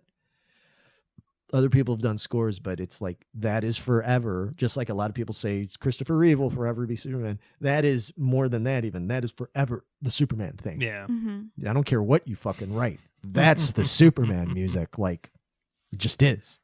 You can't create more perfect music for Superman. Just everything about it just embodies. You hear that music and you look at the Superman. You just look at the S. Yeah. That's That's the other thing. Real quick, and then I'm done. Sitting in that theater, never seen anything Superman other than a couple old George Reeves episodes and some cartoons, right? And I'm watching that whole intro with the voiceover talking, blah, blah, blah, blah, this and that, and then the stuff going up into the sky, and then hearing that bum, dun, dun, dun, dun, dun, and sitting there, and then that fucking S goes, and I was like, sold. I was like, fucking sold. I don't care what else happens in this fucking movie. And that music, oh, dude, I just remember. I just remember being 5 years old and just being like, I am too young to get a boner right now, but goddamn, I am fucking sold. That was just, it was like, it was brilliant on everybody's part. The Salkinds, Richard Donner, all of them, bravo. That was just, they just did everything right off the bat. Even their fucking long drawn out credits were so epic that it made you like 5 years old when that S goes, literally makes that sound. I was just like, I was just amped up. Just so amped up. I could just imagine my buddy Nick probably at the theater next door at the same time being like we were all. Every kid that went and saw that movie the next fucking day tied a fucking red towel or a red blanket around their neck and ran around the house or the neighborhood doing that. It's when movies have that kind of impact, man. It's good. I actually want to go watch the fucking thing again, and I just watched it. So, yeah. But anyway, that's it, folks. That's pretty much it. I mean, we already said. Is any other honorable mentions that we didn't bring up? No, I think we touched on it. My main one was the 40s cartoon. Right. Yeah. For me, it was all the things that Lois and Clark. The old Supermans. Smallville. Like I said, I think Smallville deserves a little more respect than it gets from some of the fans. I think it's better than people give it credit for. What about you? Probably the radio show. Yeah. That was good. Didn't the radio show introduce Kryptonite? I think so. Because the actor needed a vacation after 5 years. So they introduced Kryptonite so he couldn't talk. So it he was could go on in a week vacation. Wow. So okay, so it was in the radio show before the comic book? I believe so. Wow, I didn't even know that. That's interesting. That's funny. Yeah, if my research was right, that's why they introduced it. So, because it prohibited him from talking, so the actor was able to go on vacation for a week. No shit. Hey man, it's pretty clever, Mm-hmm. I mean, what did you do under those kind of circumstances? Can't kill him, right? I mean, Right. you gotta disable him somehow. No, they tried to do that shit. Yeah. They tried to do that shit back in '92 when the death of Superman. I remember I want to say 4th grade teacher, she owned a comic book store with her husband. Wow. When this came out. Yeah. And they sold like fucking hotcakes. Oh, yeah. Yeah. And then they came back with the 4 different Superman, right? Right. I thought that was pretty interesting. It was a clever concept, but it was... Well, you had like a Superboy dude, a cyborg. Steel. And all that. Right? Yeah, there was... Yeah. Then later they tried to do red and blue Superman. There was... Yeah. They should have left Superman dead for a while. Superman should have been dead for 5 years, 10 years. Like, they should have just killed him. If they're gonna do it, commit. And they didn't. It was just something to get people worked up and sell comics, and that's a whole other rant for another time, for the downfall of comic books in the 90s and why they aren't worth what they once were. Not just fiscally worth it, but like just sentimentally worth it. Yeah. But anyway, real quick, any thanks but no thanks? Not really for me, because I haven't seen the newer one, so I couldn't tell you either way. Right. But I bet you even if I did watch them, I don't know if I'd give you a thanks but no thanks. I probably think they were just kind of dumb, and I'd probably make fun of them, but I wouldn't tell you not to see them, you know? Like Superman 4, Quest for Peace? No, I'd tell you to go watch that, because that's a pretty fun one. Yeah, it's fun. Yeah, I mean, it's bad. Yeah, it is bad, but I mean, it was canon. It was a canon picture in '87, I think. Yeah, right. 87. Yeah, that was. Nah. Yeah, so I would say that, and I would probably say if there's a thanks but no thanks, I would say Superman Returns, just because even though there's some good things about that movie, overall there's just it's fucking hackneyed. And it's, this 5-year-old kid throwing the piano and saying, "Super baby." Oh, fuck you. Oh no. Yeah, it's bad, and it's a case where I don't think the casting was all that great. And there's some annoying people in annoying roles. But what about you? Any thanks but no thanks? No, not. I need to see more, like the Superman Returns. Just you describing it to me, that would be my thanks but no thanks. Yeah. I don't even know if I want to watch it. Yeah. I probably should, just to give it a shot, but... Yeah, but I don't think you're going to like it.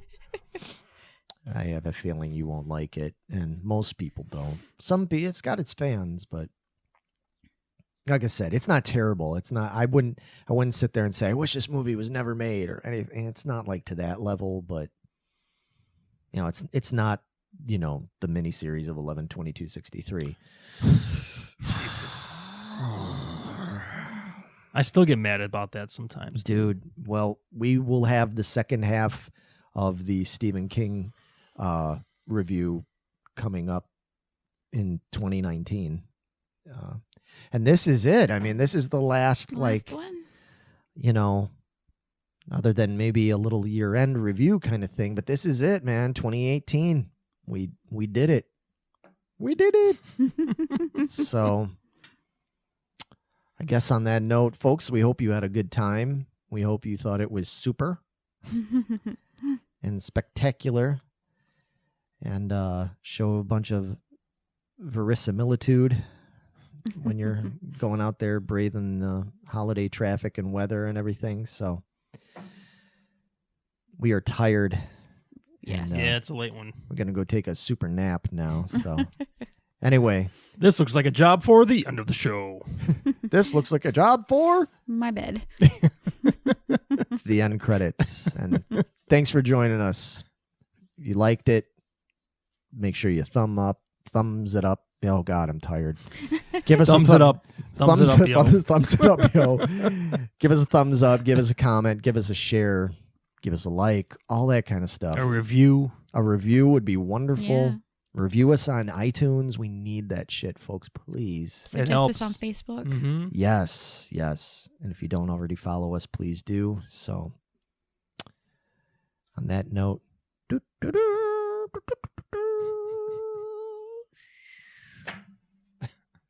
see you, folks. See ya.